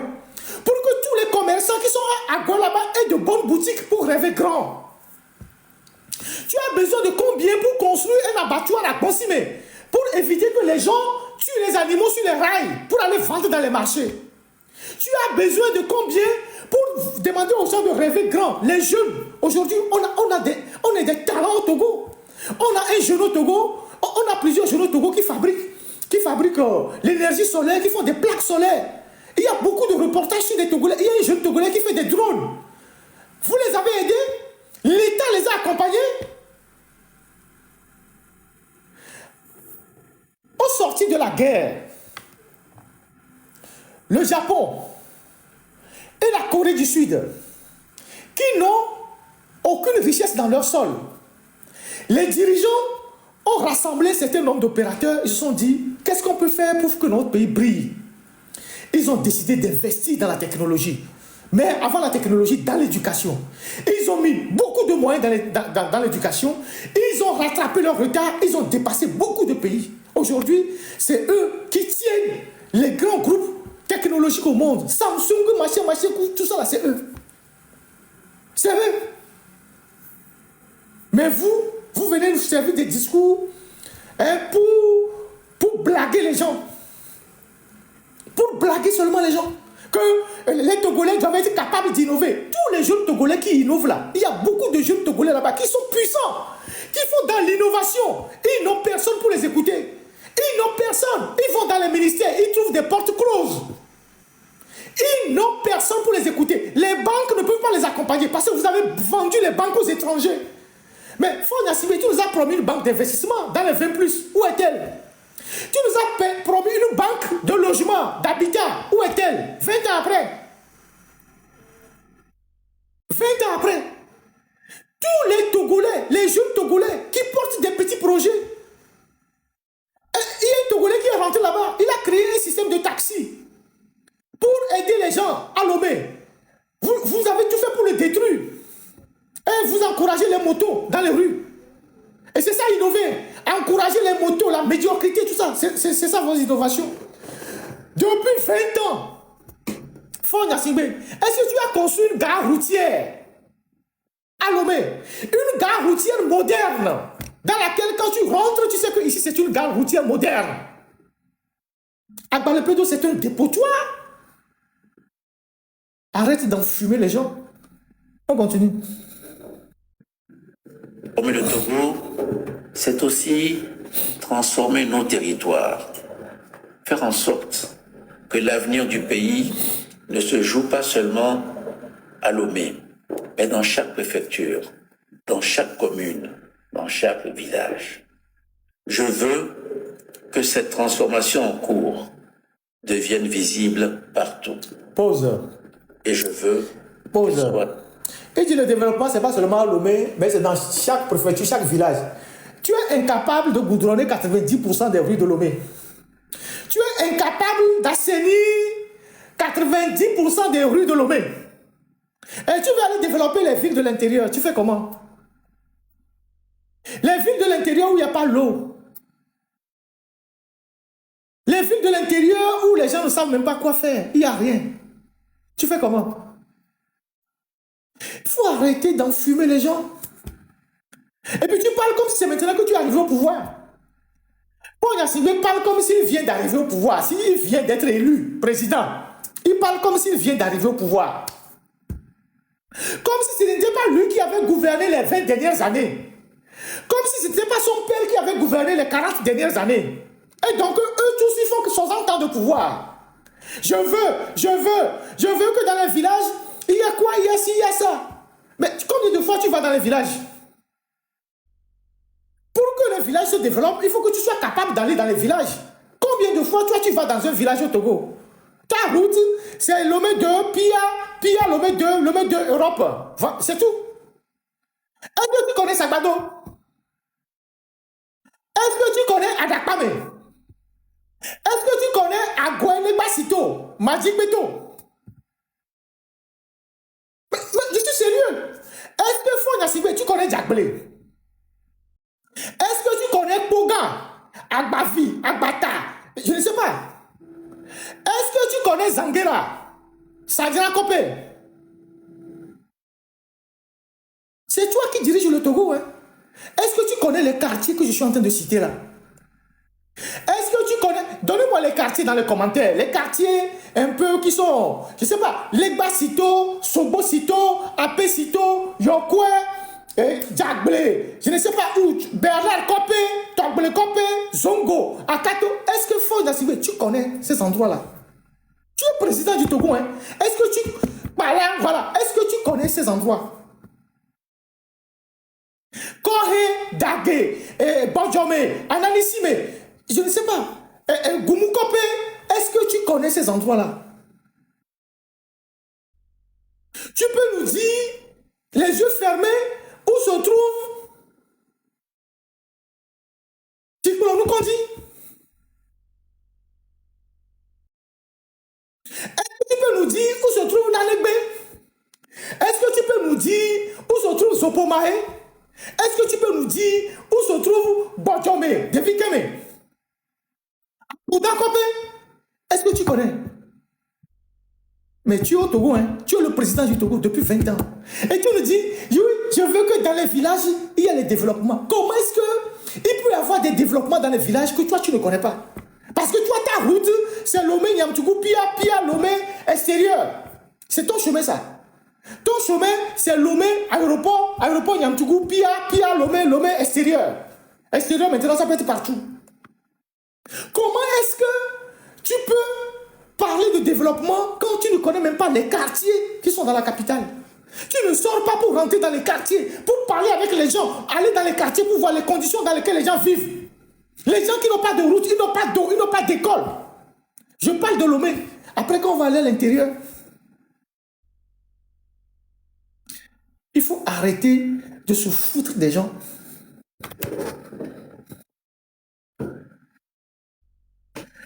Je vous dis, ça semble un peu dramatique, hein, mais c'est la réalité. Fonyasigbe ne connaît pas les quartiers. Puisque son monde est réduit à cet espace qu'il utilise. Il ne connaît pas les quartiers que je suis en train de citer. Mais il fait 20 ans au pouvoir. Vous l'avez vu combien de fois dans vos quartiers? Vous l'avez vu combien de fois dans vos quartiers? Il fait 20 ans au pouvoir. 21 ans maintenant. Il vient dire oui, ce que je veux, c'est que, et ce n'est pas seulement Lomé, les villages, les tout ça.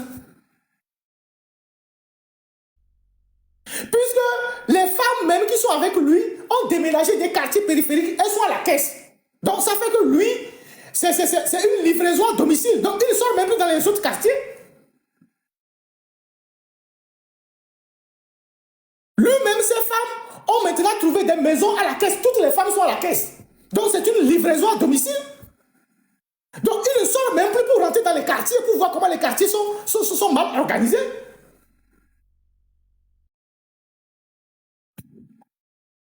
Ce que je vous dis là, ce n'est pas de l'amusement. Hein.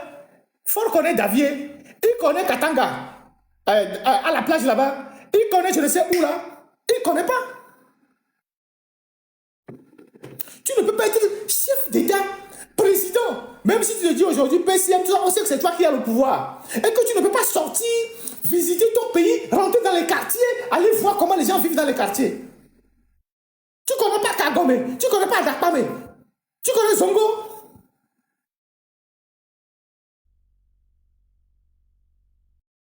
Les miatogoto, mim les gravité dans le blanc. C'est votre problème. On continue le discours. Soit juste.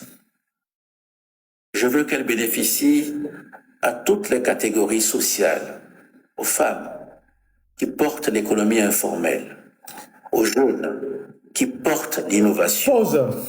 aux agriculteurs. Pause. Comment tu veux que le développement soit profitable aux femmes qui portent l'économie informelle quand on brûle les marchés et qu'on n'arrête jamais les auteurs des incendies des marchés? Ça, c'est un.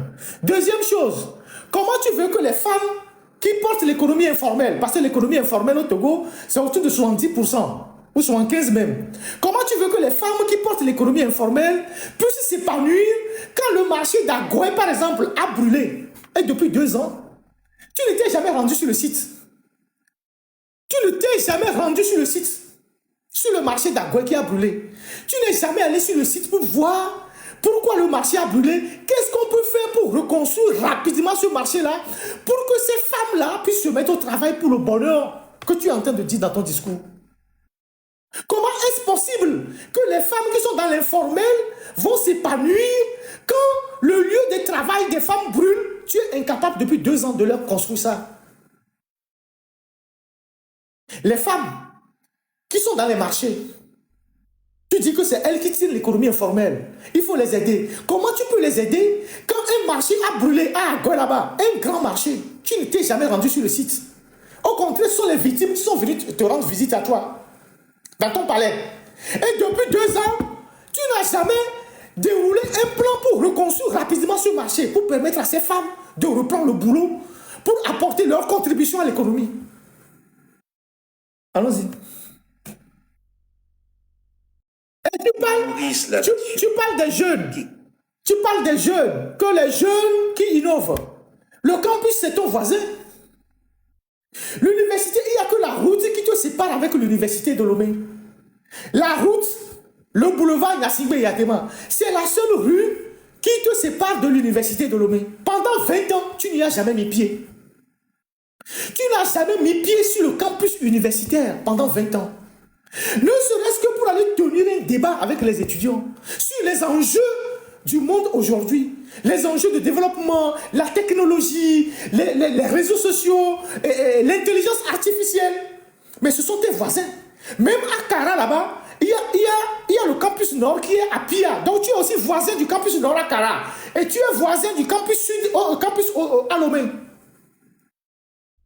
Un dirigeant qui est jeune, qui a fait des études dans l'extérieur, qui ne peut pas se rendre sur le campus universitaire pour parler avec le corps enseignant, les étudiants, pour motiver les étudiants, pour leur dire, vous êtes nos enfants, demain c'est vous qui allez conduire ce pays, voilà ce que l'État va faire pour vous soutenir. Tu ne t'es jamais rendu sur le campus, ça fait 21 ans. Tu n'es jamais allé sur le campus universitaire de Lomé. Ne serait-ce que pour aller parler avec les étudiants, pour discuter des enjeux de développement, des enjeux de sécurité, de tout ce que tu veux d'ailleurs.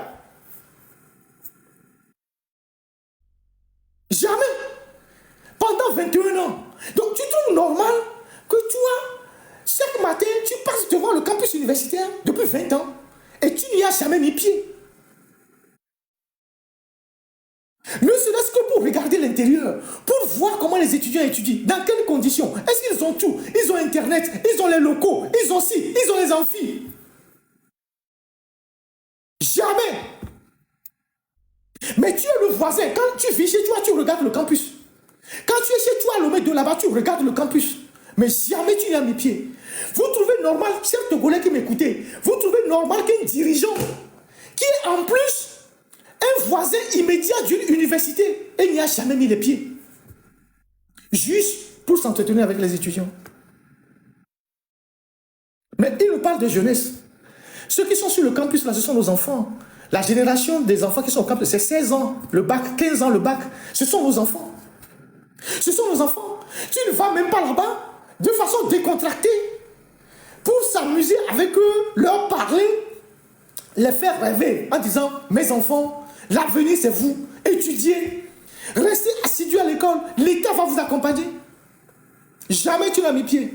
Mais tu viens ici raconter des histoires que la jeunesse. Maintenant tu dis que vous allez investir dans les écoles. Tu as combien d'écoles de technologie au Togo? Tu as combien d'écoles de technologie au Togo. On a les étudiants d'Insi, ils n'ont pas d'ordinateur, Fonya Simbe. On a les étudiants qui sont à l'Insi, que vous avez transformé en faculté de quoi? Ils n'ont pas d'ordinateur. J'ai plein d'étudiants qui m'ont demandé des ordinateurs dans mon téléphone. Que grand frère, il faut nous donner des ordinateurs. On n'a pas d'ordinateur. On n'a pas d'ordinateur. Si tu sacrifies un seul de tes voyages en Italie, tu peux acheter 200 ordinateurs pour ces étudiants. Si tu sacrifies un seul de tes voyages en jet privé en Italie, tu peux acheter 300 ordinateurs pour ces étudiants.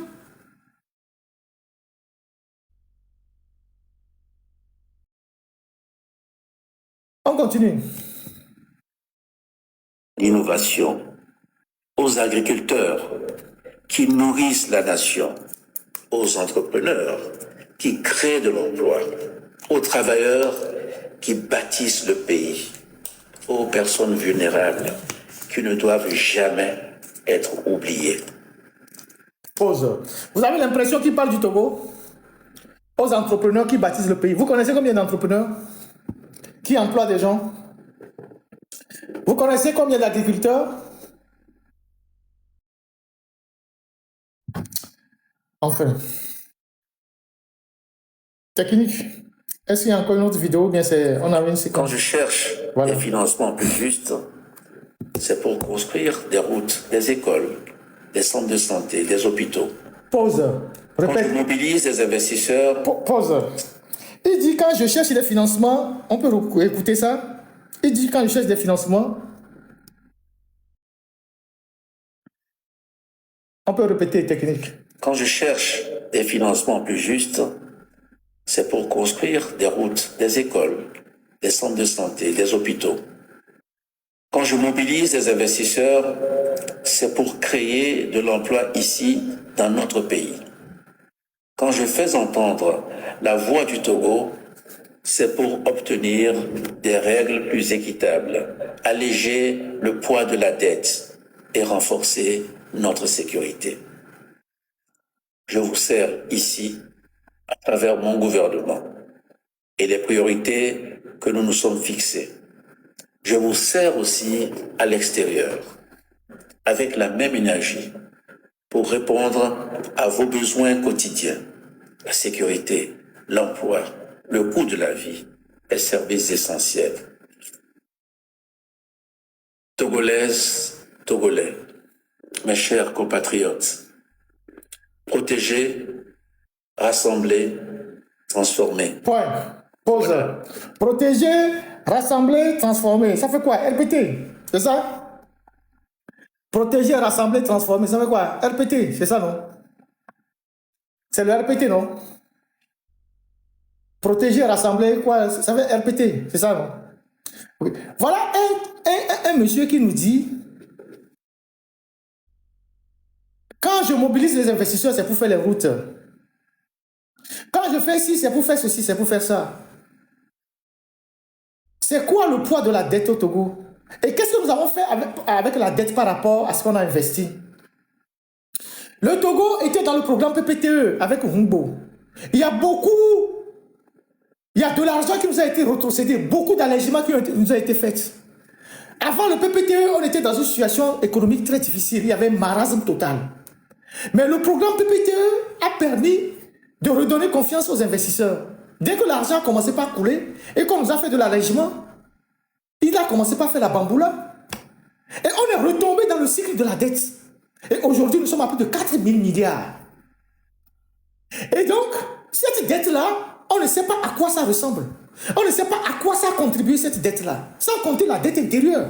La dette intérieure où on peine à payer les entreprises intérieures pour relancer la consommation, l'économie, les entreprises.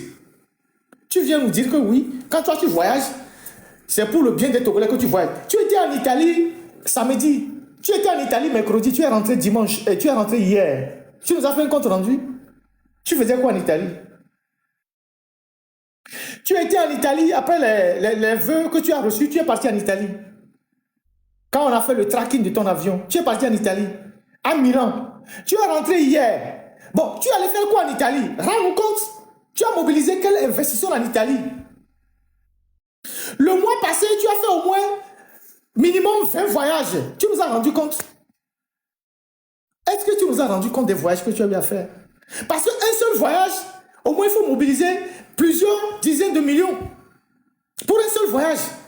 Et puisque tu vas toujours en jet privé, donc le coût de location de l'avion, le coût d'atterrissage, de décollage, l'immobilisation de l'avion, le kérosène, les pilotes, il faut les payer. Un seul voyage, ça peut nous coûter jusqu'à 200 millions. Donc tu fais 20 voyages en un seul mois. Tu as mobilisé quel investisseur? Et tu es venu nous dire, qu'est-ce que tu as mobilisé à l'extérieur?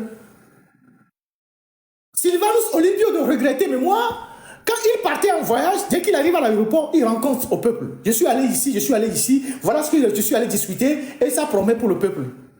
Et donc tu viens dans un discours pour nous dire, oui, tu as ta préoccupation, tant que tu es à l'intérieur du pays, ou bien tant que tu sors du pays, c'est pour le bien des Togolais, c'est pour ça que tu voyages, c'est pour ça que je te promène.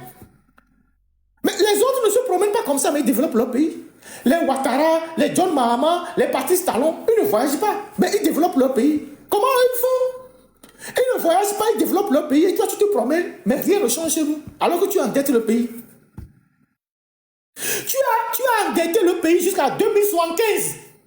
Toi tu ne seras plus vivant. Tu as pris des prêts jusqu'en 2075 sur des projets.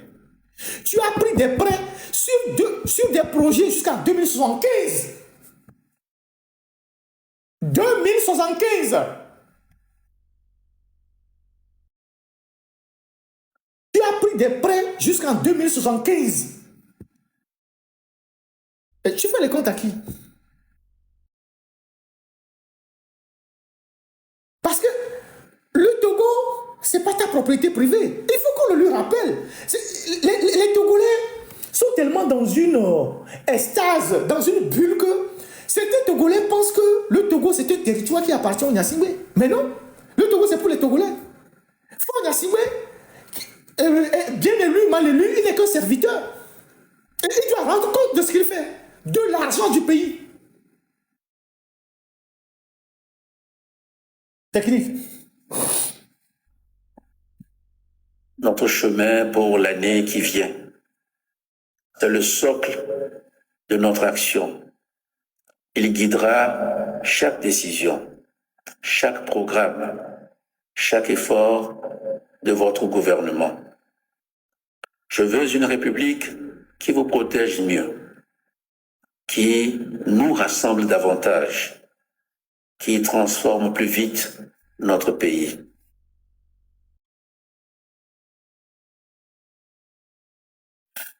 Technique. Pour résumer tout ce que je viens de dire, tout ce que j'ai décortiqué, je pense que je ne sais pas si je vous ai pris de votre précieux temps, vous m'en excusez. Je vais résumer tout ce que j'ai dit par une vidéo de Alain Mambakou. Alain Mambakou, c'est un très grand intellectuel, c'est un écrivain congolais, et qui a ce matin publié une vidéo que j'ai trouvée assez phénoménale sur sa page et que j'ai récupérée. Je joue la vidéo de Alain Mambakou avec vous pour clôturer ce que je viens de faire sur le discours de Faure Gnassingbé. Écoutez Alain Mambakou. Pourquoi certains présidents africains s'accrochent-ils au pouvoir? En Afrique, le problème n'est pas le pouvoir. C'est la peur de ce qu'il y a après le pouvoir. Tant que quitter le pouvoir sera dangereux, eh bien, rester au pouvoir va sembler toujours plus sûr pour ceux qui sont là. Le vrai problème n'est pas l'âge, c'est la sortie. Patrice Lumumba, par exemple, ne s'était pas accroché au pouvoir. On le lui avait arraché. Et depuis, une idée nous traverse entre la politique africaine. Perdre le pouvoir, c'est perdre la protection. Alors, on reste. Pas par amour du peuple, pas par amour du pouvoir, on reste par peur de la mort politique. Quitter le pouvoir, dans ce sens, peut coûter la vie. Et avec certains présidents, Le pouvoir devient une identité. Ce n'est plus je gouverne, c'est plutôt je suis le pays. N'importe quoi. Que le pouvoir, dans ce cas, pour un tel président, c'est disparaître totalement. Et donc, il est obligé de s'identifier au pays comme si sa disparition ou son départ serait suicidaire pour le peuple. La littérature a compris avant tout le monde ce jeu. La littérature africaine a vu clair très tôt. Elle a transformé le pouvoir en personnage. Le président joue un rôle, par exemple, essentiel chez l'écrivain Soni Laboutansi du Congo-Brazzaville. Le pouvoir, pour ce personnage de Soni Laboutansi, le pouvoir est une maladie, tandis que chez Amadou Kourouma l'Ivoirien, le chef devient un mythe. Quand le pouvoir refuse de finir, il cesse d'être politique. Il devient fiction. Et la littérature démasque le pouvoir. Oui. Certains dirigeants disent le pays s'effondre. Mythomanie. C'est le mythe du Père éternel qu'ils essaient de nous vendre depuis le début de la colonisation. C'est rassurant de sentir que papa est là, mais en même temps, ce mythe est dangereux. Le pays ne grandit pas quand il refuse de devenir adulte et se met sous l'aile, semble-t-il, d'un père.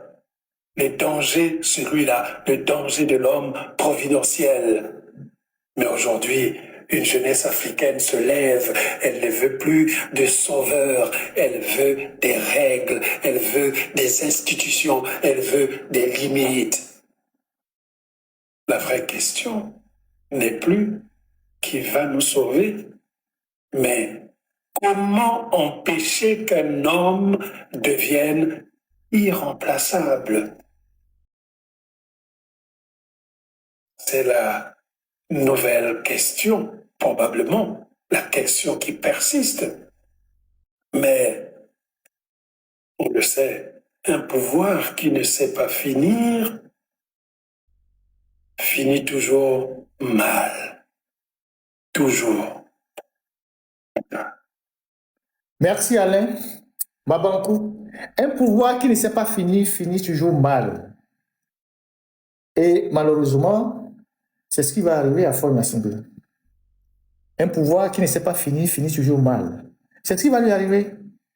Puisqu'il n'a jamais rien appris à faire que le pouvoir. Donc il s'y accroche désespérément. Il se dit, je vais mourir au pouvoir pour échapper à la justice des hommes. Je prends tout l'argent du pays pour me protéger contre mon peuple. Je veux rester au pouvoir jusqu'à la fin. Alain Mabankou le rappelle, un pouvoir qui ne sait pas finir, finit toujours mal. Et c'est ce qui risque de vous arriver. Vous qui êtes aussi autour de Faure Gnassingbé, vous, les supporters de Faure Gnassingbé. Parce que le jour où l'édifice va s'effondrer, il va s'effondrer avec vous. Et donc, nous, notre responsabilité, c'est de parler au peuple togolais. C'est de faire ce que je viens de faire ce matin ou cet après-midi. En portant les éléments factuels pour déconstruire le discours de Faure Gnassingbé. En montrant à la communauté togolaise qu'il ne dit pas la vérité. Qu'il dit des choses qui ne sont pas exactes. Qu'il gère ce pays pendant 20 ans, il n'a pas de bilan. Mais il veut nous faire croire que c'est maintenant qu'il a pris le pouvoir. Il est un homme du passé, mais il veut nous faire croire qu'il est l'homme d'avenir. Il gère le pays comme sa propriété privée. Alain Mabankou vient de le rappeler. Il confond le pays à sa personnalité, alors que le pays c'est un bien commun. Et c'est ce travail-là que nous devons faire chaque jour que Dieu nous donne la force. Jusqu'au jour où la mayonnaise finit par prendre. Parce que la mayonnaise va finir par prendre. Et donc, c'est cet exercice-là que nous avons fait ensemble aujourd'hui en décortiquant le discours de Faure Gnassingbé, en le prenant au mot, en le prenant dans ses propres turpitudes, dans ses incongruités, dans ses fausses réalités. Parce que c'est important qu'à chaque fois qu'il cherche à manipuler les esprits, qu'on revienne rétablir la vérité avec les faits, avec les éléments factuels.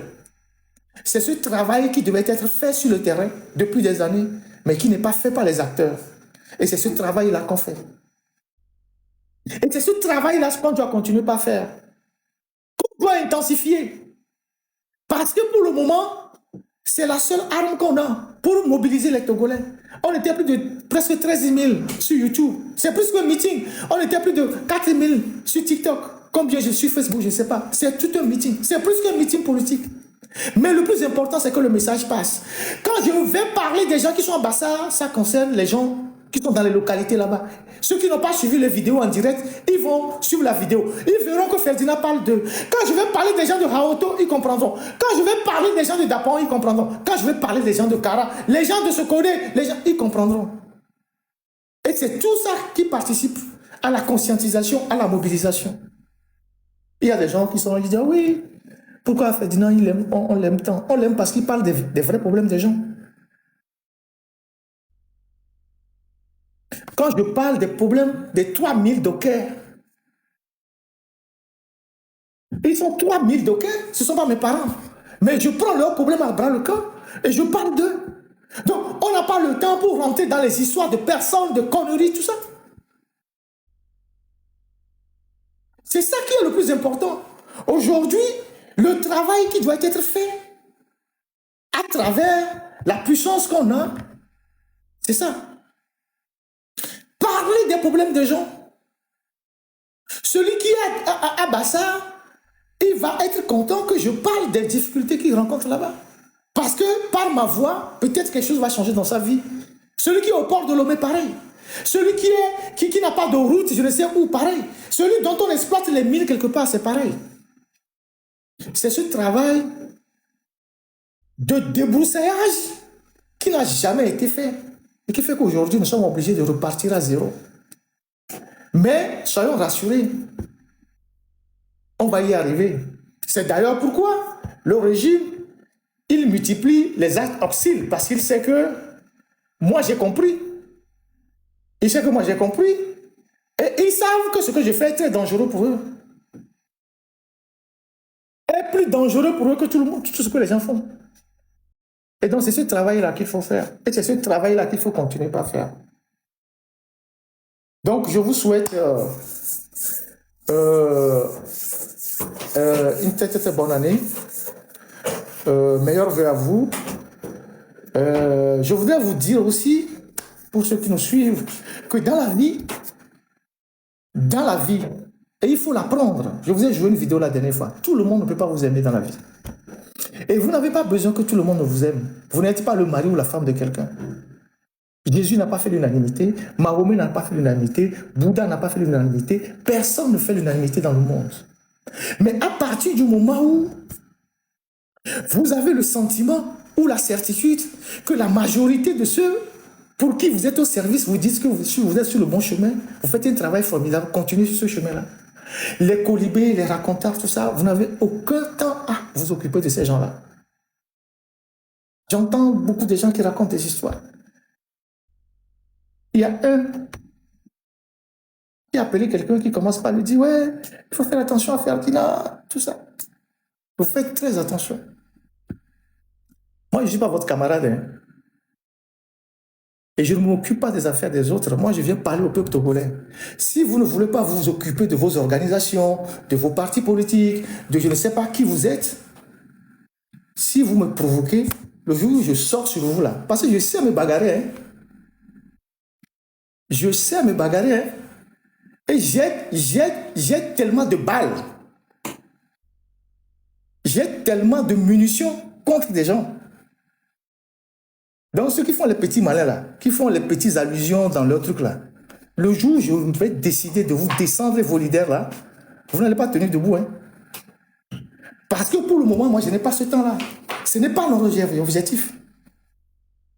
Allez vous occuper de vos partis politiques et sensibiliser vos militants. C'est le plus important. Mais si vous me cherchez, vous allez me trouver. Et ce serait à votre corps défendant. Je vous avais déjà prévenu. Moi, je n'ai pas le temps.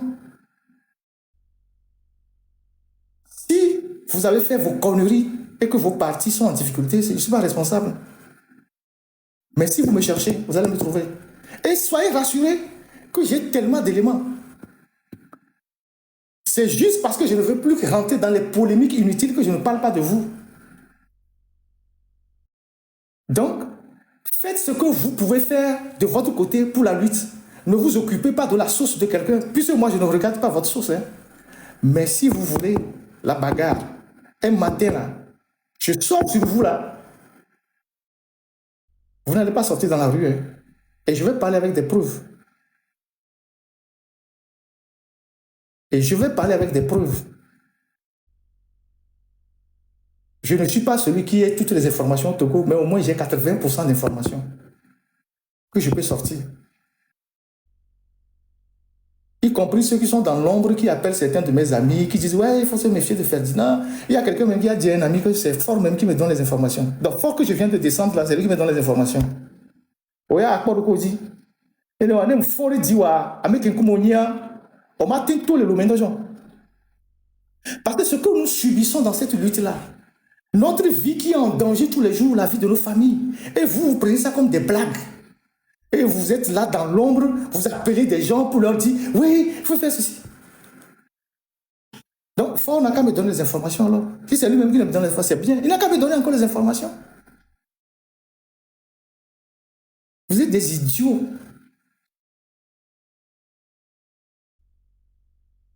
Vous savez ce qu'on subit dans cette lutte-là. Et vous, vous êtes dans l'ombre, vous ne faites absolument rien. Et vous cherchez à semer la zizanie parmi les gens. Je vais vous exposer. Je vais vous exposer. Et ce que vous faites. N'imbassé, améré, soit téléphone ou améré, blanc à peignagne. N'im tout le miantia. Mais la pompe qu'elle a duré miadia. Je ne viens pas dans vos histoires-là. Vous ne me voyez pas. Je ne m'occupe pas de vous. Parce que vous n'êtes pas mon problème. Donc, occupez-vous de ce que vous savez faire. Ce que moi, je sais faire, c'est ce que je suis en train de faire ici.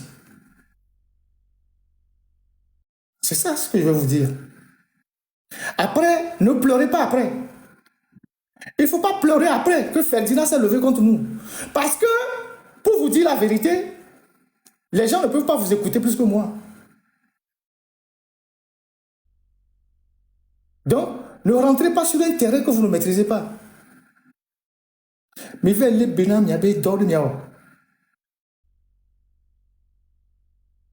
Et ça, c'est pour tout le monde. Je ne me préoccupe pas de votre vie. Vous ne m'intéressez pas. Je n'ai rien à foutre de vous. Mais si vous continuez pas à faire vos petits jeux, vos petits malins là, je vais sortir sur vous. C'est un avertissement. Et rassurez-vous, j'ai des balles contre vous.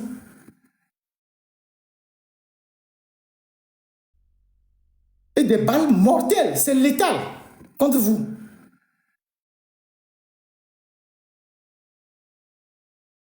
Quand je parle ici, là, quand je fais mes lives, là, je parle de quelqu'un, je parle de Fort. Je parle de comment Fort gouverne le pays. Les bêtises de Fort, c'est de ça que je parle. Je ne parle pas de quelqu'un. Je ne me suis jamais levé pour venir dans un live pour venir parler de quelqu'un. Je parle de la gouvernance de Fort. D'où vient que vous dites que vous luttez contre le régime et vous vous asseyez pour parler, vous n'avez même pas le courage, faites des allusions aux gens. Citez mon nom et je vais sortir sur vous. Et vous allez payer le prix.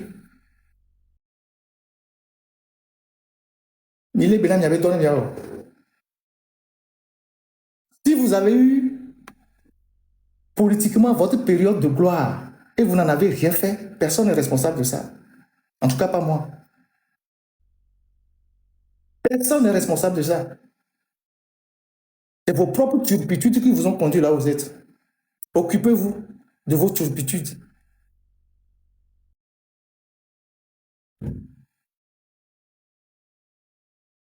Allez, merci à vous tous. Merci à tous ceux qui sont restés dans ce live.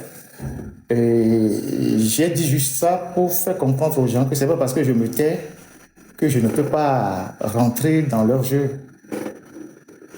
Ils sont nombreux, ceux à qui j'ai lancé tout à l'heure cet avertissement. Ils sont nombreux. Chacun va tirer les leçons de ça. Moi, je ne m'occupe jamais de ce que vous faites. Ce n'est pas mon problème. Ce que vous faites, ce n'est pas mon problème. Mais moi, je parle aux Togolais. Et je parle des problèmes des Togolais.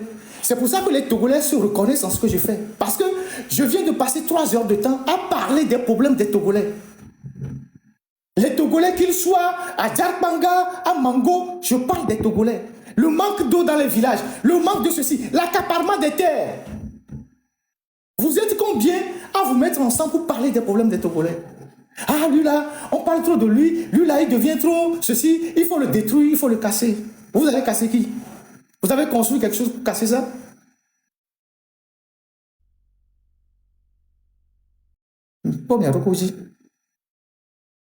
Je ne veux pas rentrer dans des problèmes avec des gens. Mais si vous voulez, moi je suis très endurant dans la bagarre. Hein. Je suis très endurant dans la bagarre. Et je vais sortir même jusqu'au vos dessous. Moi, vous allez juste m'insulter. J'ai la tête ceci, j'ai ça, j'ai ça. Mais vous là, j'aurai des balles mortelles contre vous.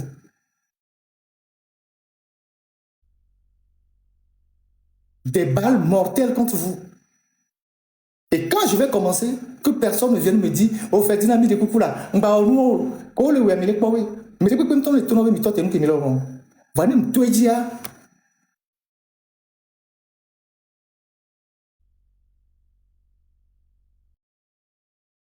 Allez, merci technique. On va jouer la chanson de Louis Tassan pour terminer ce live.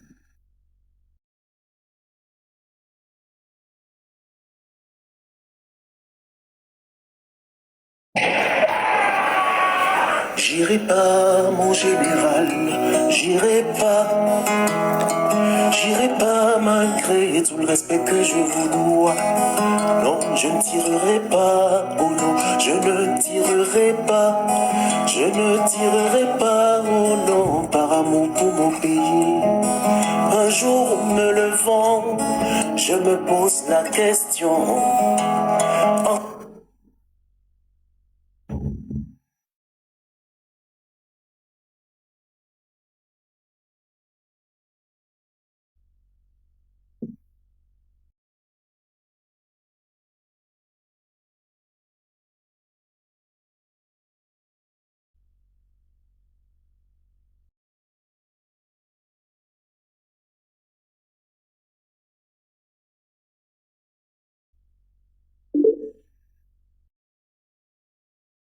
Merci.